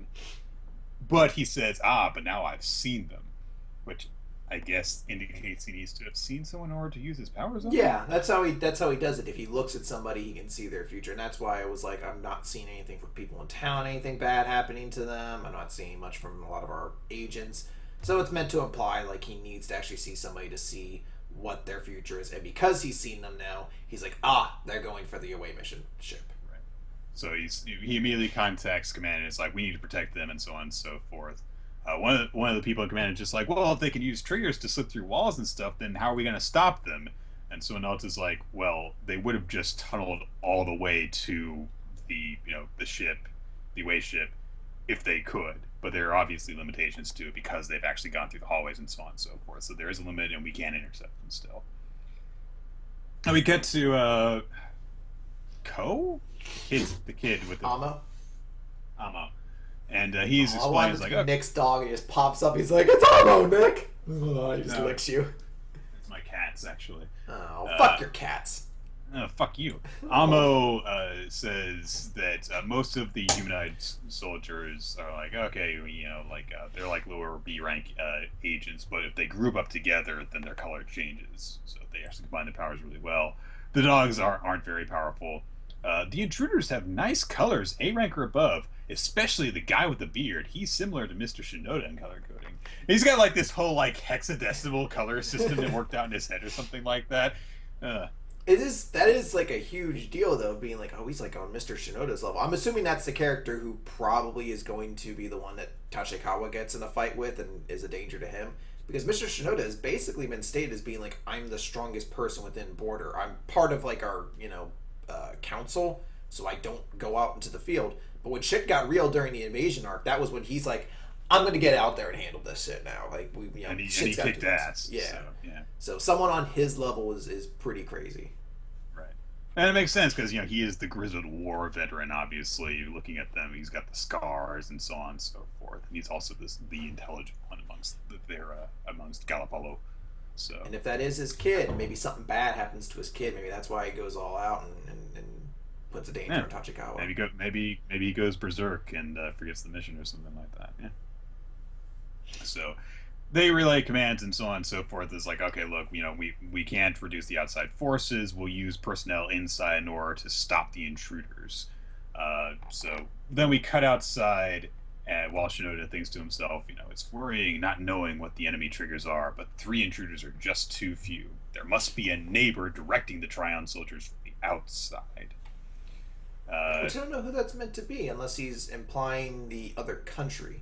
Because we know presumably we've seen everybody within Galapolo, at least everybody they've introduced us to, but we know that the other country just sent robots, like they just sent the Tryon soldiers. So maybe they're being remotely controlled somehow. Maybe they somehow granted control to Galapalos. I don't know.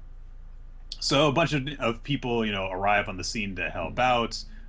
Tsuji and Shun and so on and so forth, and Yonea as well, and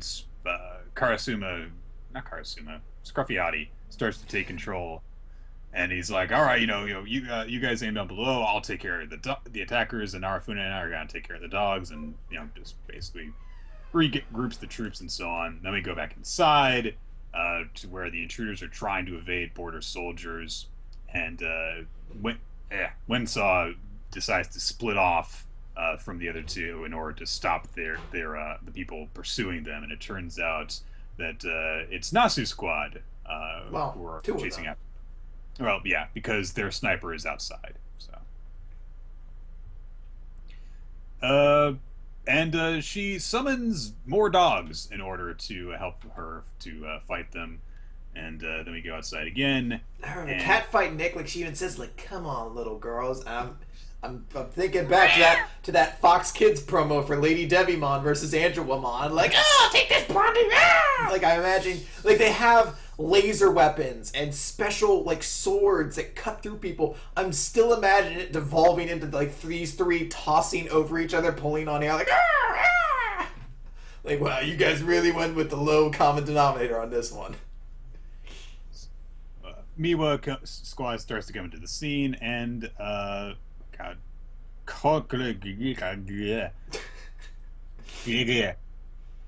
he notes that Yunei is coming after. He doesn't know Yunei is, but he's like, I got spotted by a tough one. So it seems as though Koskero and Yunei are gonna throw down now. They did know that Yunei is tough though, because he was one of the people they spotted taking down some of the advanced troops they sent down. They noted like, oh, that guy with the spear is a tough guy. So, right, kind of interesting. But yeah, that's where it's really more preamble before getting into the main conflict. But I do like, we essentially have like 3 different things sort of going on right now. We've got the battle inside Border, we've got the battle outside of Border, and we've got the rank wars, which you haven't even seen any of yet, and maybe we won't actually. That'd be great. We just cut afterwards, and then someone's like, "I scored 17 points, guys," and everyone's like, "What the?" Like Annalise is just crying because she's like, I'm so happy, but I didn't get to see any of it." Or worse, it gets to the end, and someone's like, "I died again in 10 seconds." And you're like, "Oh, the spider didn't do anything. I killed myself activating my own spider."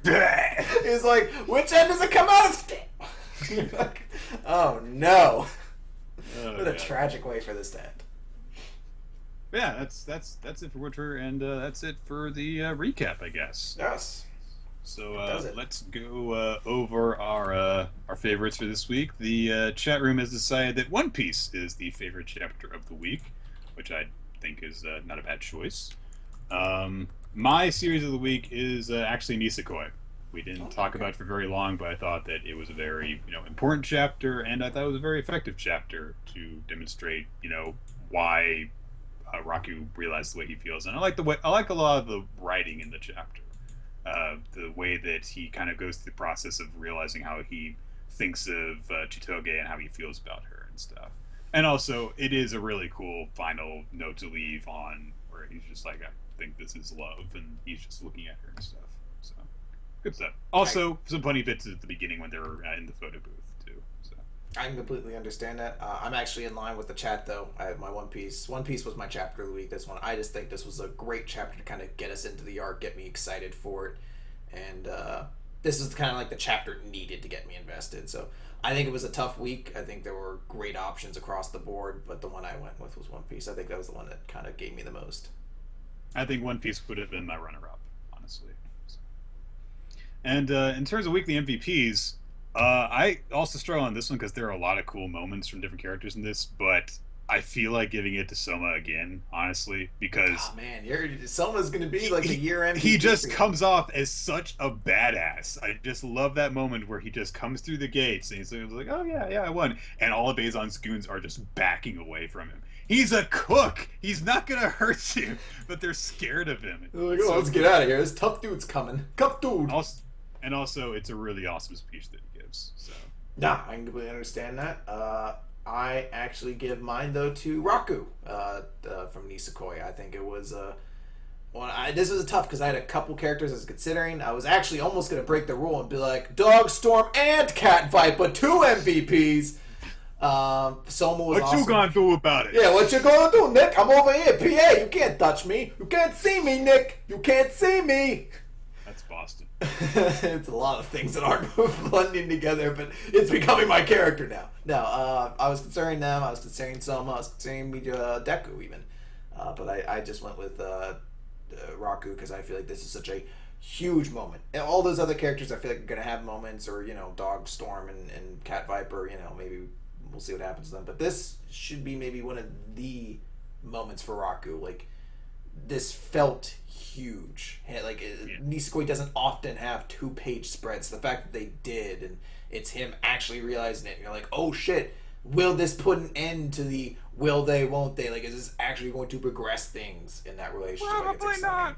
Probably like next chapter he gets like fucking a boot to the head and he's like, well, I just like this Oh, girl. I What am forgot I? what happened the last 5 minutes and 5 minutes alone. I remember everything else, but no, I liked it a lot, and I thought it was extremely impactful. So that's why I kind of give it to her.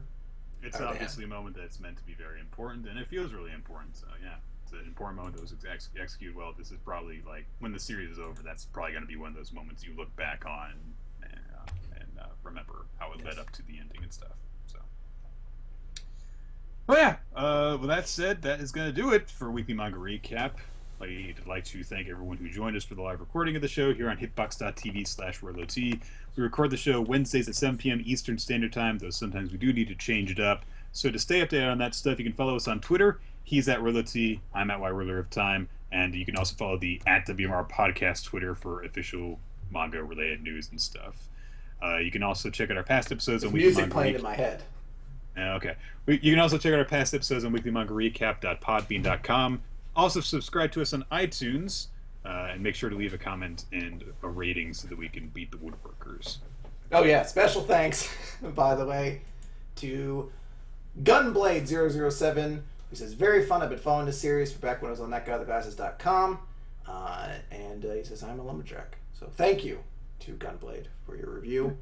It is only because of people like you, Gunblade, that we're able to even stand in a fight. At this point, we're class A. We're training. We're stretching our quirks as far as we can. But the League of Villains is up on that cliff. They're called Woodworker Podcasts.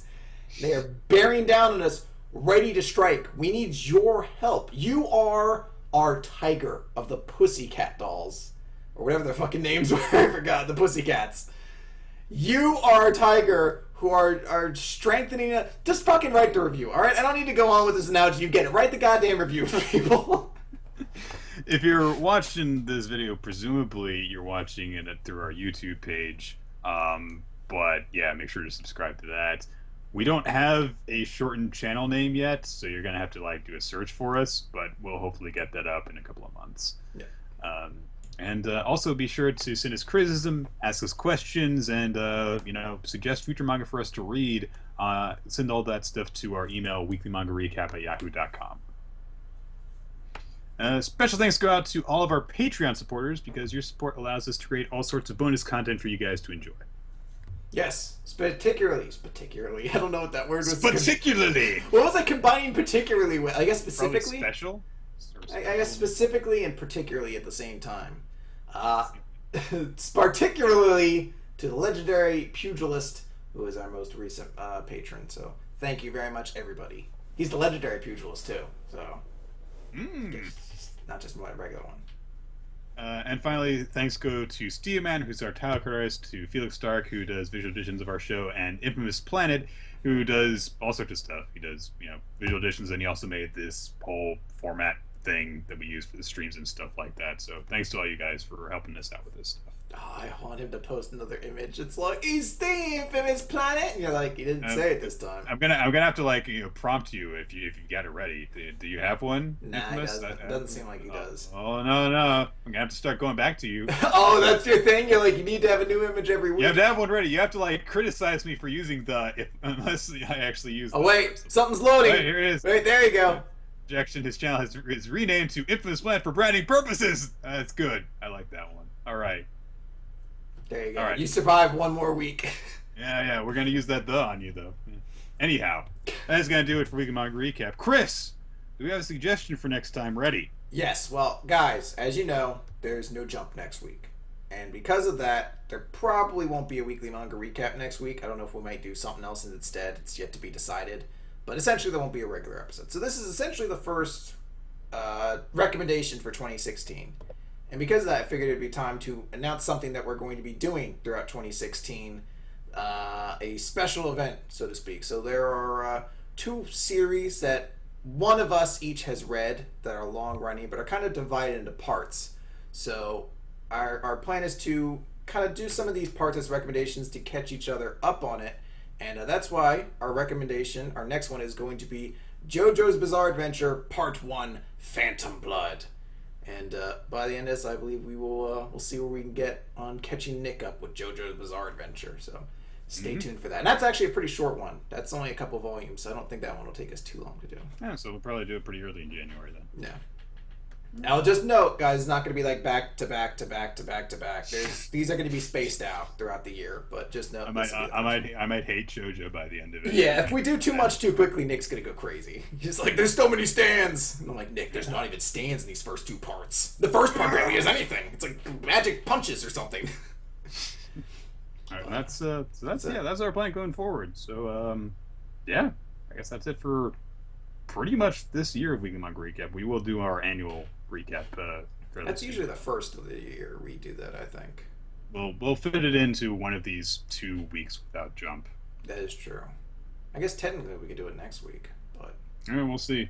I don't know. Who knows? I might be too lazy. I'm just like in my bed. Like I'm right here. We're still recording, but I'm still just laying in bed. Like, let's not do anything. Let's just no. Let's talk about manga. It's too long. Like my clothes just slowly being ripped off and thrown to the side. You're like, Nick, Chris, turn off your camera. I'm like, eh. Oh, I'm sorry. I'm a sleep stripper. Yeah, that's what I do. I'm like Gray when I lost my headphone there. I can't hear you anymore if you're talking to me, Nick. Goodbye, everybody.